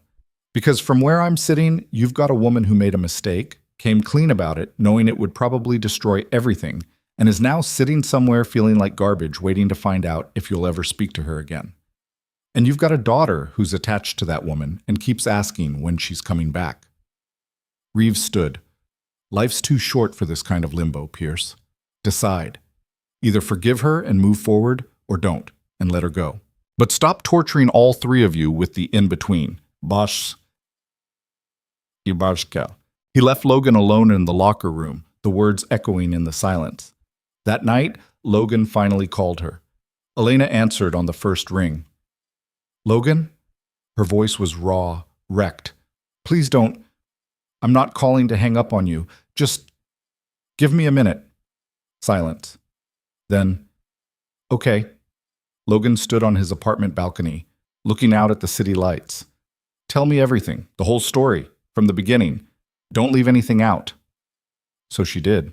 Elena told him about the quarterly review meeting 18 months before Rachel's accident. How GenLab's operational metrics had shown concerning patterns, drivers working extended hours, tight delivery windows, minimal rest periods between shifts. How she'd flagged it in her report. How the senior partners had drafted the memo Logan had found, the one suggesting changes. She told him about GenLab's response, their excuses, their promises to review procedures. How Meridian had accepted that answer because GenLab was hitting their development milestones and the company was on track for a successful exit. How the risk had been noted in the files and then essentially forgotten. She told him about the accident report landing on her desk as part of routine risk assessment. How she'd read it without connecting it to anything personal. How it was one of thousands of data points she processed that year. She told him about meeting Logan at the gala. How she'd felt an immediate connection but had no idea who he was beyond a firefighter who seemed kind. How he'd mentioned his wife's death later, and she'd thought nothing of it at first because Chicago was a big city and lots of people lost loved ones. "But then you mentioned I-88, Elena said, her voice shaking. "And the winter 4 years ago. And something about that combination felt familiar. So I went back through my files and I found the report and I saw her name. Rachel Chen Pierce. And I realized..." She stopped, took a breath. "I realized I'd met the husband of the woman whose death I'd tangentially contributed to. And I panicked." "You could have told me then," Logan said. "Right away." "I know. I should have. But I was scared. We just had coffee.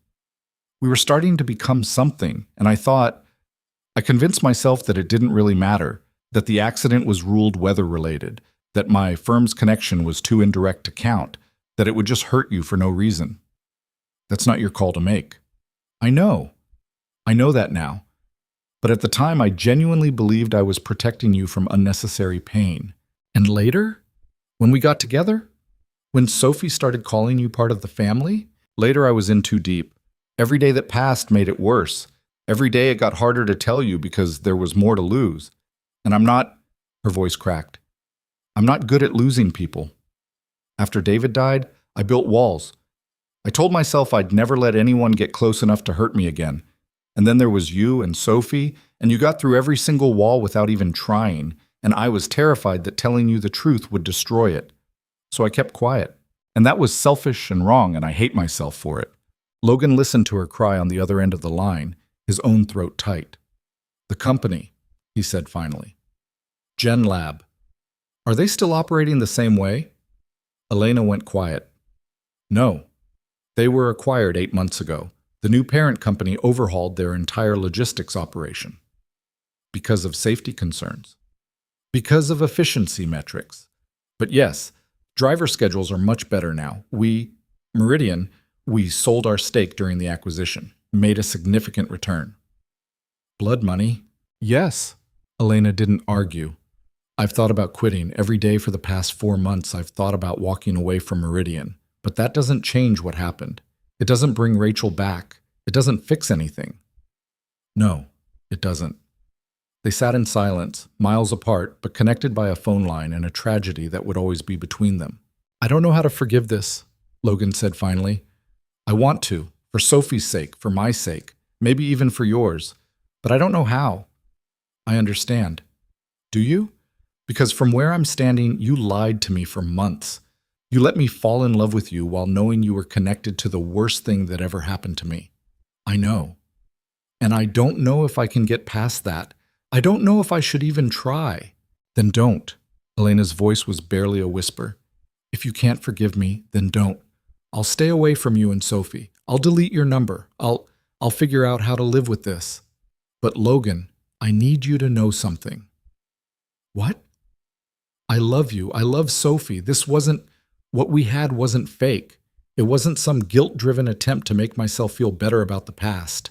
I genuinely fell in love with you, and that's probably the most honest thing I've ever felt. Logan closed his eyes, feeling tears on his face he hadn't realized were falling. That doesn't make this okay. I know. I need time. Take all the time you need. Logan ended the call and stood on the balcony until the cold became unbearable, his mind spinning with questions that had no good answers. Could he forgive someone for contributing to Rachel's death, even indirectly? Could he trust someone who'd kept such a massive secret? Could he explain this to Sophie in a way that didn't destroy her? And underneath all of that, the question that terrified him most, did he want to? Because forgiveness wasn't about what Elena deserved. It was about what Logan could live with. And right now, he honestly didn't know. The first week without Elena felt like learning to breathe underwater. Logan went through the motions: work, pick up Sophie, dinner, homework, bedtime. But everything was off kilter, like living in a house where all the furniture had been moved 3 inches to the left. Sophie asked about Elena constantly. Where was she? Why wasn't she coming over? Was she mad at them? Did Sophie do something wrong? No, sweetheart, Logan said for the 100th time, tucking her in on Friday night. You didn't do anything wrong. Elena's just busy with work. For a whole week? Yeah. Sophie's bottom lip trembled. I miss her. I know, baby. I know. Do you miss her too? Logan smoothed Sophie's hair back from her forehead, the question lodging in his chest like a stone. Yeah, I do. Then why can't she come over? Because she was connected to your mother's death and I don't know how to reconcile that. Because I'm angry and hurt and confused and I don't know what forgiveness even looks like. Because I'm terrified of making the wrong choice. It's complicated, Logan said instead. Grown-up complicated? Very grown-up complicated. Sophie considered this, her 6-year-old brain working through logic that probably made more sense than Logan's. Mrs. Chen says when things are complicated, you should talk about them. She says keeping feelings inside makes them grow like mold. Mrs. Chen says a lot of things. She's usually right, though. Logan kissed Sophie's forehead. Get some sleep. We'll talk more tomorrow. But tomorrow came and Logan still didn't have answers. He avoided Mrs. Chen's knowing looks, Captain Reeves' concerned questions. The way his phone sat silent because Elena was respecting his request for space, even though he could feel her absence like a missing tooth his tongue kept finding. On day 10, Logan went to see Rachel's parents. They'd moved to Arizona 2 years after the accident, unable to stay in a city that reminded them of their daughter at every turn. But they came back sometimes to visit Mrs. Chen, and this happened to be one of those times. Logan drove to Mrs. Chen's house on a Sunday afternoon, Sophie safely deposited at a friend's birthday party, and found Rachel's mother gardening in the small backyard. Logan. Patricia Chen stood, brushing dirt from her knees, her face lighting up with the complicated joy of seeing the man who'd loved her daughter. This is a surprise. Is Sophie with you? Birthday party, I wanted to talk to you and David, if that's okay. Patricia's expression shifted, reading something in Logan's face. Of course, come inside. David's watching basketball and pretending he understands the rules. They settled in Mrs. Chen's living room, tea that nobody touched cooling on the coffee table. Logan hadn't planned what to say, hadn't rehearsed this conversation. so he just started talking. He told them about Elena, about meeting her at the gala, about coffee and pizza nights and swimming lessons, about Sophie falling in love with her, about Logan himself falling despite every wall he'd built. And then he told them about the phone call, about Meridian Capital and GenLab Solutions, and the memo that had flagged risks but changed nothing. When he finished, the silence stretched long enough to hurt. Rachel's father, David Chen, quiet where his wife was expressive, spoke first. This woman knew about the company's practices before the accident? Her firm knew. They sent a memo recommending changes. But the company didn't change. No. And the accident report listed weather as the cause. Yes. David nodded slowly, his hands folded in his lap. Then what are you asking us, Logan? Permission to forgive her? Validation for your anger? What do you need? Logan's throat tightened. I don't know, Rachel was your daughter. You lost her too. I guess I need to know if I'm crazy for even considering giving Elena another chance. Patricia reached across the space between them and took Logan's hand. Her palm was warm, roughened from gardening, achingly familiar because it was shaped like Rachel's had been. We spent 2 years being angry, she said softly. Angry at the road conditions, at the truck driver, at the universe for putting our baby in that spot at that moment. We needed someone to blame because random tragedy is unbearable. It's easier to hate a person than to hate fate. But there was a person, Logan said. Multiple people. The company that pushed those schedules, the executives who ignored the warnings, Elena's firm that didn't push back hard enough, and the city that didn't salt the roads better, David interrupted quietly, and the truck manufacturer whose vehicle happened to be at that exact spot, and the hospital that was 20 minutes away instead of 5. You can trace blame backward forever, Logan. You can draw connections until everyone's guilty of something. I'm not saying no one bears responsibility, Patricia said firmly. I'm saying that holding on to that anger didn't bring Rachel back. It didn't make the pain less. It just made us bitter. And eventually we had to choose, stay in that bitterness, or find a way to keep living. Logan looked at his hands. How did you choose? By remembering that Rachel wouldn't want us to stop living. Patricia's voice cracked slightly. She was so full of life, so determined to move forward. Staying stuck in anger would have dishonored that. This Elena, David said. She told you the truth eventually? Yes. Knowing it would probably end things between you? Yes. That takes courage, or guilt, maybe both. Probably both, Logan admitted. And do you love her? There it was again, that question everyone kept asking, the one Logan kept trying not to answer. I think so, he said quietly. But I don't know if love is enough. Love is never enough on its own, Patricia said. Love is just the foundation. You need trust, forgiveness, commitment. You need the choice to keep building even when it's hard. I don't know if I can trust her again. Then don't decide today. Trust isn't a switch you flip. It's something you rebuild slowly, piece by piece, if both people are willing to do the work. They talked for another hour, not about solutions, but about Rachel. About who she'd been, what she'd valued, what she would think of this impossible situation. And slowly, something in Logan's chest began to unknot. Rachel would have been furious about the company's practices. She would have demanded accountability, written letters, probably shown up at Meridian Capital's office with a list of changes they needed to make. But she also would have understood the difference between corporate negligence and personal malice.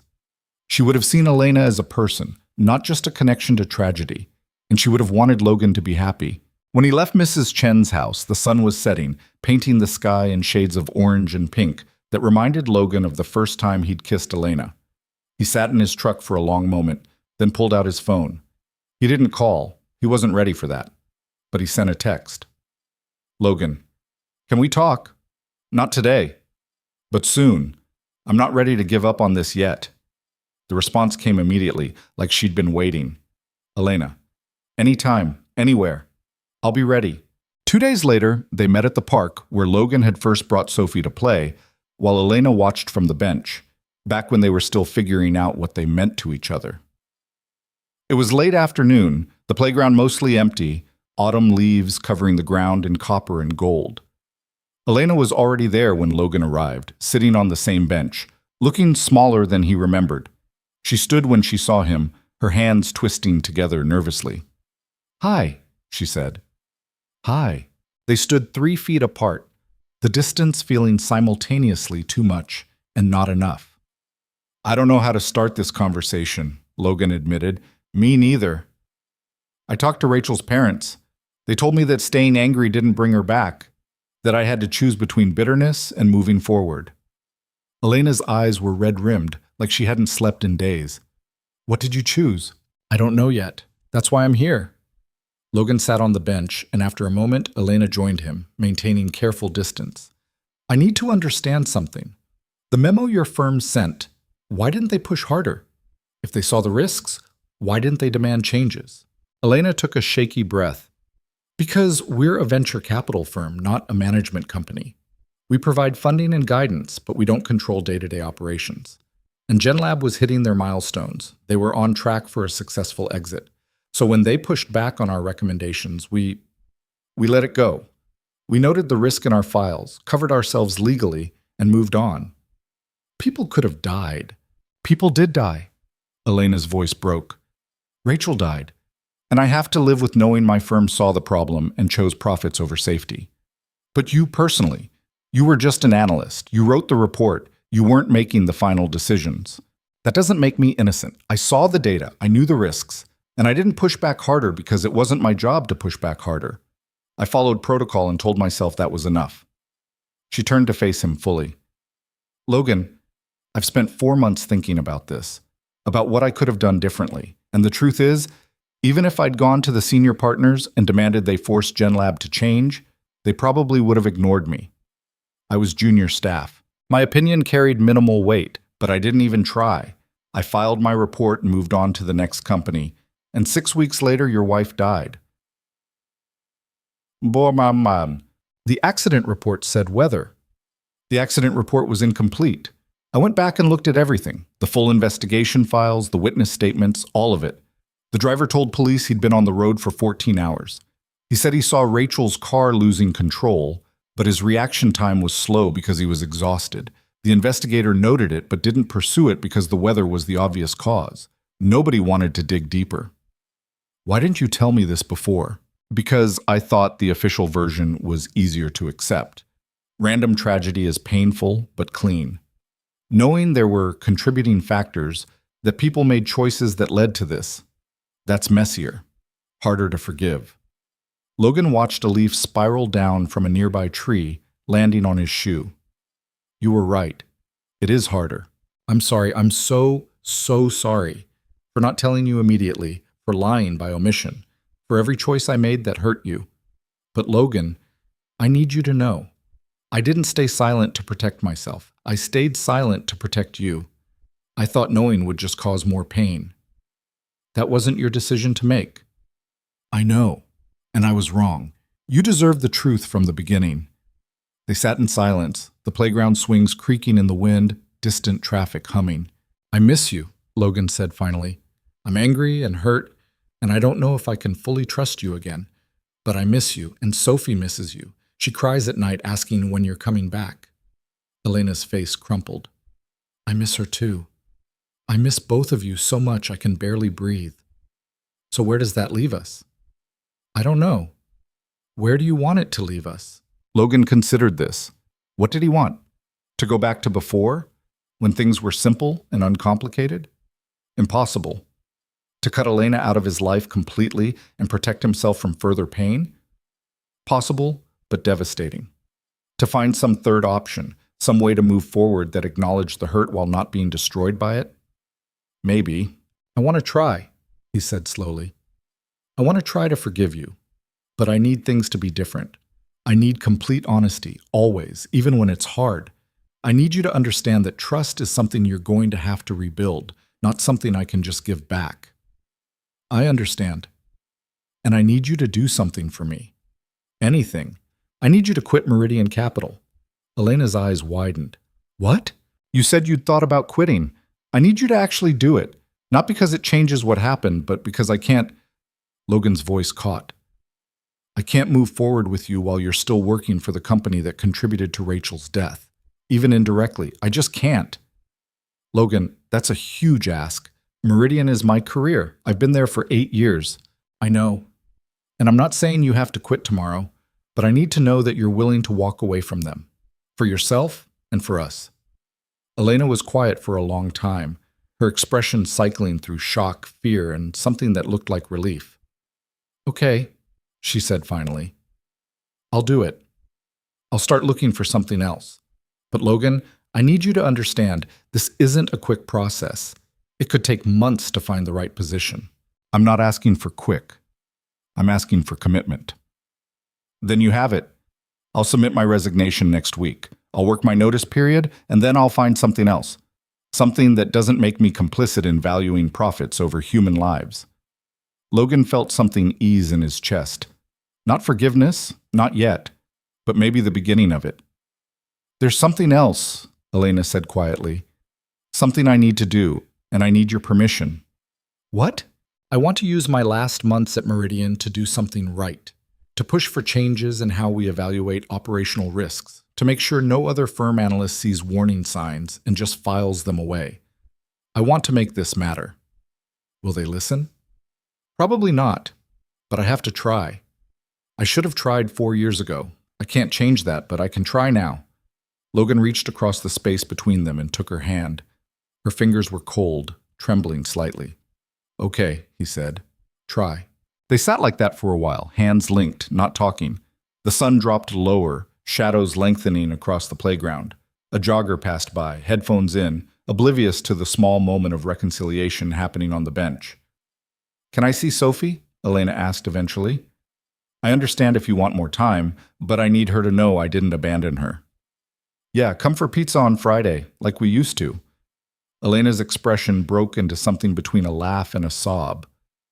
Really? Really? But Elena, this is a second chance, not a clean slate.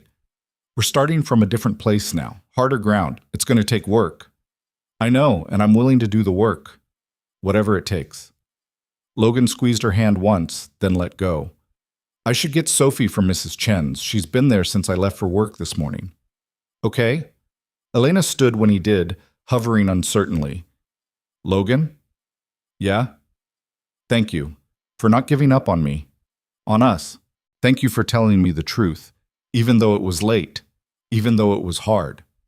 They parted ways in the parking lot, Elena's car heading south while Logan drove north toward Mrs. Chen's house.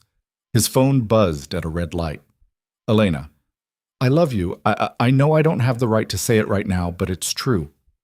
Logan, I know. I'm working on being able to say it back. When Logan arrived at Mrs. Chen's, Sophie was drawing at the kitchen table, surrounded by what looked like an entire art store's worth of supplies.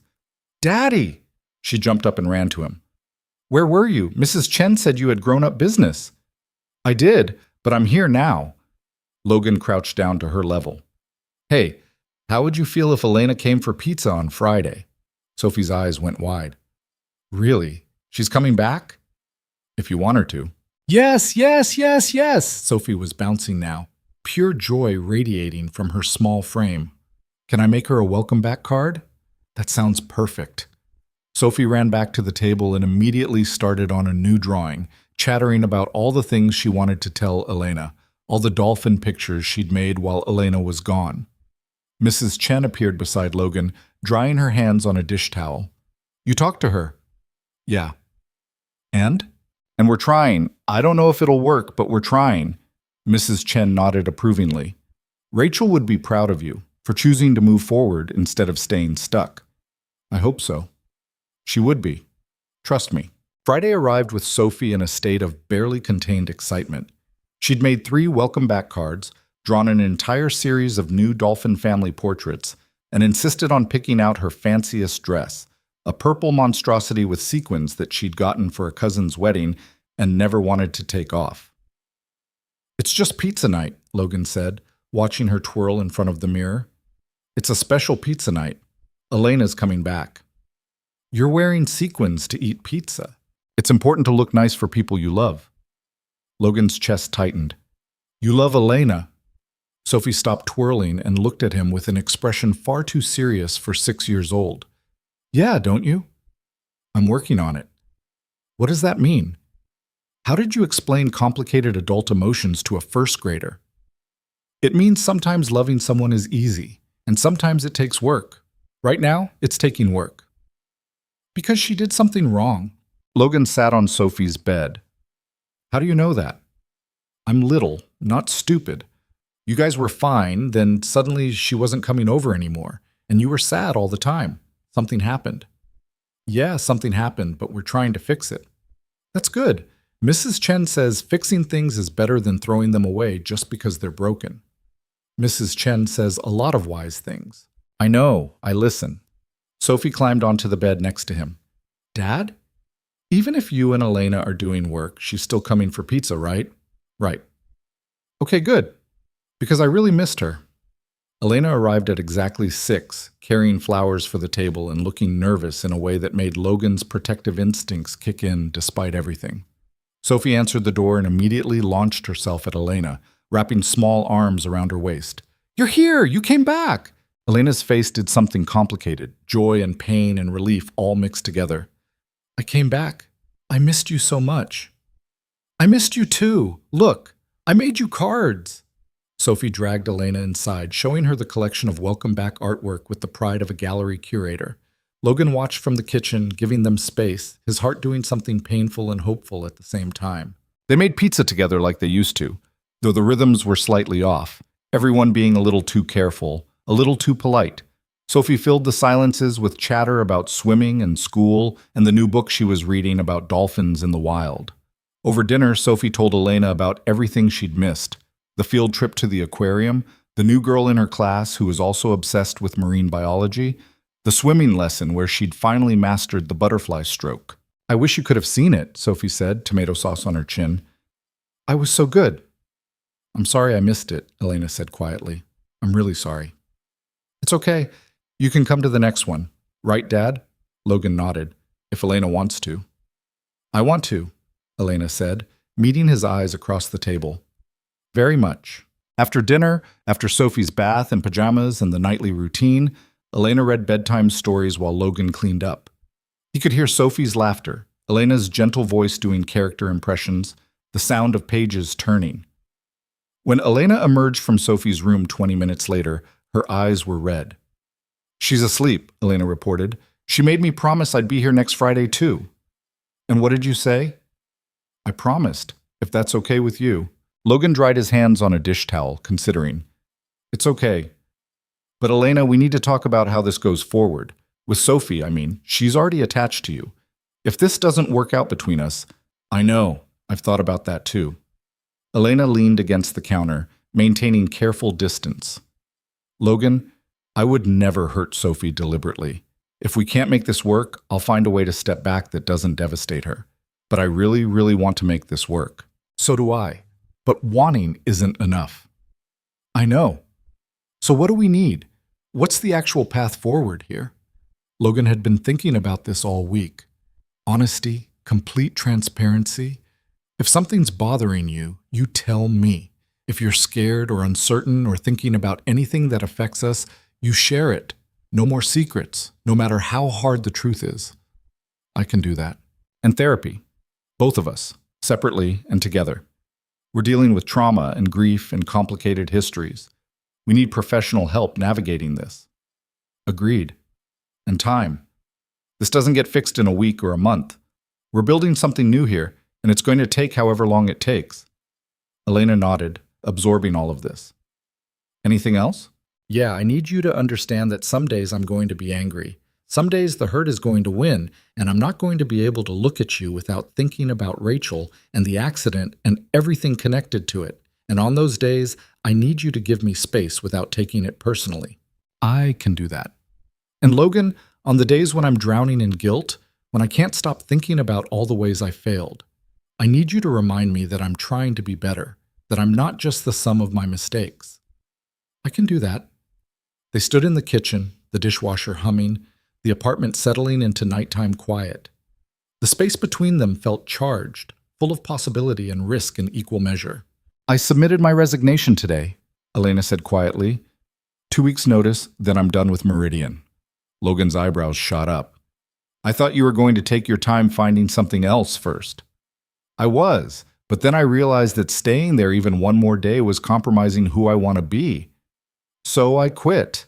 I've got some interviews lined up with smaller firms, places that prioritize ethics over returns. And if nothing works out, I'll figure something else out. I have savings. That's a big risk. You're worth it. Sophie's worth it. Being able to look at myself in the mirror is worth it. Logan crossed the space between them and pulled her into a hug. Elena made a small sound of surprise, then wrapped her arms around him tightly, her face pressed against his shoulder. They stood like that for a long time, just holding each other, not talking. And for the first time in 2 weeks, Logan felt like maybe they could actually do this. Maybe forgiveness wasn't a destination you reached, but a path you walked, step by careful step, choosing forward motion over staying stuck in pain. "I'm not ready to say I love you yet," Logan said into her hair. "But I'm getting there." "I'll wait." Elena's voice was muffled against his shirt. "I'll wait as long as it takes." The next few months were hard work. They started couples therapy with a woman named Dr. Sarah Martinez, who specialized in trauma and grief. She didn't let them off easy, pushing them to examine their fears and patterns, to communicate even when it was uncomfortable. Elena started individual therapy too, working through her guilt about David, about Rachel, about all the ways she'd tried to control outcomes and failed. She got a new job at a smaller investment firm that focused on sustainable businesses and ethical practices. The pay was less, but she came home looking lighter, like she'd finally put down a weight she'd been carrying too long. Logan worked on forgiveness. Not the cheap kind. The kind where you just said the words and pretended everything was fine. Real forgiveness. The kind that acknowledged the hurt and chose to move forward anyway. Some days were easier than others. Some days he looked at Elena and saw only the woman he loved. Other days the connection to Rachel's death hit him like a punch and he had to step away, take space, remind himself that tragedy was complicated and blame was a circle with no end. Sophie flourished. She kept swimming, kept drawing, kept asking questions about everything. She brought Elena to show and tell as my dad's girlfriend who works with numbers and is learning to swim. She insisted Elena come to her swim meets, her school performances, her birthday party where half the kids were dressed as various sea creatures. One Saturday in early spring, 6 months after the truth had come out, they went back to the park. The same bench where Logan and Elena had first talked about trying again. Sophie ran ahead to the playground while Logan and Elena walked slowly, hands linked. "I've been thinking," Elena said, "about what comes next. For us." Logan's stomach tightened. "Okay." "I'm not proposing or anything," she said quickly. "That's way too soon and probably not even what you want. But I've been thinking about permanence, about building a life together that's real and stable. And I wanted to know if that's something you see too." Logan stopped walking, turning to face her. "You want to talk about the future?" "I want to know if we have one. If this is just healing and trying and taking it day by day forever, or if eventually we get to make actual plans. What kind of plans? I don't know, moving in together maybe. Combining our lives in a way that's official. Making Sophie's unofficial adoption of me somewhat more official." Elena was nervous, talking faster. "Or not. If that's too much, we can keep doing this exactly as we are. I just needed to know if you see an endpoint to the rebuilding phase." Logan thought about this, about what the future looked like with Elena in it. He thought about Sophie having a stable maternal figure, about coming home to someone who understood his work and his grief and his fears, about building something new that honored the past without being trapped by it. "I see a future," he said carefully. "Not tomorrow, maybe not even this year. But yeah, I see it. Moving in together, making this official, building something permanent, I want that. When we're ready." Elena's smile was like sunrise. "Yeah? Yeah." Logan kissed her, soft and certain. "But Elena, I need you to understand something. Rachel's always going to be part of this. Her memory, her impact on Sophie and me, that doesn't go away just because we're moving forward. I know, and I don't want it to. Rachel was Sophie's mother. She shaped who you are. I'm not trying to replace her or erase her. I'm just trying to build something alongside that history." "Okay, as long as you understand that." "I do." They walked to the bench and sat, watching Sophie navigate the monkey bars with determination. The spring sun was warm, the park full of families enjoying the weather. Normal, peaceful. I love you, Logan said. The words came out easier than he expected. I should have said it sooner, but I love you. Elena's eyes filled with tears. I love you too. I know. You've been very patient about waiting for me to catch up. You were worth waiting for. They sat together, shoulders touching, watching Sophie play. And Logan realized that this was what moving forward looked like. Not forgetting the pain or pretending it didn't happen, but choosing to build something new despite it. Choosing love and hope and possibility, even when it was scary. Even when it meant being vulnerable to hurt again. Because the alternative, staying locked in grief, never risking connection, protecting yourself so thoroughly that you never felt anything, that wasn't living. That was just surviving. And Logan had spent 4 years surviving. It was time to live again. Sophie ran over, breathless and grinning. Dad, Elena, come push me on the swings. They followed her to the swing set, Logan pushing while Elena stood beside them, all three of them laughing at something silly Sophie said. And in that moment, Logan felt something he hadn't felt since before Rachel died. He felt complete. Not because Elena had filled a Rachel-shaped hole, not because Sophie had forgotten her mother, but because they'd all learned that love didn't require perfection or untainted histories. It just required showing up, being honest, and choosing each other every day, even when it was hard. That evening, after they dropped Elena off at her apartment and driven home through twilight-painted streets, Sophie asked the question Logan had been waiting for. Dad, is Elena going to be my new mom? Logan pulled into their parking spot, turning off the engine before answering. Would you want that? I don't know. I love Elena, but I had a mom. I don't remember her much, but I know I had one. You did. Your mom loved you so much, Sophie, and she'd want you to be happy. Do you think she'd like Elena? Logan thought about this carefully. Rachel had been fierce and independent, stubborn and generous, someone who called out bullshit and fought for what was right. Would she have liked Elena? I think your mom would appreciate that Elena told the truth, even when it was scary. Your mom always valued honesty, and I think she'd be glad that we found someone who makes us happy. Sophie nodded, processing this with the seriousness she gave to important questions. Okay, so Elena can stay. Yeah, baby, Elena can stay. Good. I like when she reads bedtime stories. She does all the voices. Logan smiled, unbuckling Sophie and carrying her inside even though she was getting too big for it. Some routines were worth keeping. That night, after Sophie was asleep, Logan pulled out the box from the closet. Rachel's box, with her death certificate and the accident report, and all the painful documentation of a life ended too soon. He looked through it one more time, reading the words he'd memorized years ago. Then he added something new. Elena's full confession, printed out from an email she'd sent him summarizing everything for his records. The memo from Meridian Capital to GenLab Solutions. A photo from a recent Friday pizza night, the three of them laughing at something Sophie said, Elena's arm around her shoulders, Logan's hand in Elena's. He put it all in the box together. The past and the present, the pain and the healing, the tragedy and the hope that came after. Because that's what life was. Not one thing or another, but everything mixed together, complicated and messy and human. Logan closed the box and put it back in the closet. He didn't need to forget Rachel to love Elena. He didn't need to erase the past to build a future. He just needed to accept that both could be true at the same time. He texted Elena before bed. Logan, thank you for not giving up on us, even when I couldn't see the way forward. Elena, thank you for giving me a second chance, for seeing who I'm trying to be instead of just my mistakes. Logan, that's what love is, I think. Seeing the whole person and choosing them anyway. Elena, yeah, I think that's exactly what it is. Logan set his phone down and climbed into bed, feeling more at peace than he had in years. The past would always be part of him, Rachel's memory, the accident, the complicated chain of events that led to both tragedy and eventually to Elena. But he was learning that you could carry the past without being crushed by it. You could honor what was lost while still embracing what was found. Sophie had drawn a picture earlier that she'd hung on the fridge. It showed 3 figures, one tall, one medium, one small, holding hands under a sun. The tall figure had Logan's messy hair. The medium one had Elena's dark hair. The small one was clearly Sophie herself. Below it, in careful first-grade handwriting, she'd written, "My family." Not my new family.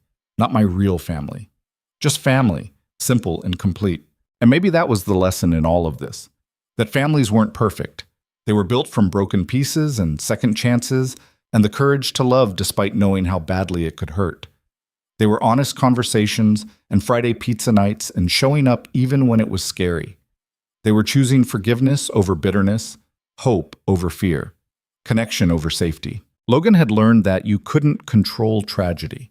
You couldn't prevent every bad thing from happening, couldn't trace back every contributing factor and assign blame until it made sense.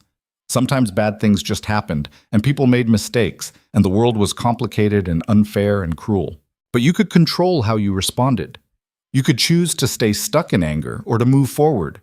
You could choose to protect yourself so thoroughly that nothing got in, or you could risk being hurt again for the chance at something real. Logan had chosen forward. He'd chosen risk. He'd chosen love, messy and complicated and built on imperfect foundations. And somehow, impossibly, it was working. 6 months later, Elena moved in. They told Sophie together, watching her face light up with pure joy. She immediately started planning which room would be Elena's office and where they'd put all the dolphin drawings and whether they could get a fish tank because if we're a family, we should have pets. The day Elena's furniture arrived, Mrs. Chen came over with food and helped unpack. Rachel's parents video called from Arizona to meet Elena officially, an awkward conversation that ended with Patricia saying, "Take care of them, they're precious cargo." "I will," Elena promised. "I absolutely will." It wasn't perfect. Some days Logan still felt the weight of Rachel's absence, still caught himself reaching for his phone to tell her something before remembering she wasn't there. Some days Elena spiraled into guilt and needed reassurance that she was more than her mistakes. Some days Sophie asked questions about her birth mother that neither Logan nor Elena could fully answer. But most days were good. Most days were pizza and homework and swim meets and Elena's terrible cooking attempts, and Logan teaching her how to properly season a pan. Most days were Sophie's laughter and family movie nights, and the slow, steady building of a life that honored the past while embracing the future. And that, Logan realized, was what healing looked like. Not the absence of pain, but the presence of joy alongside it. Not forgetting what was lost, but making room for what was found.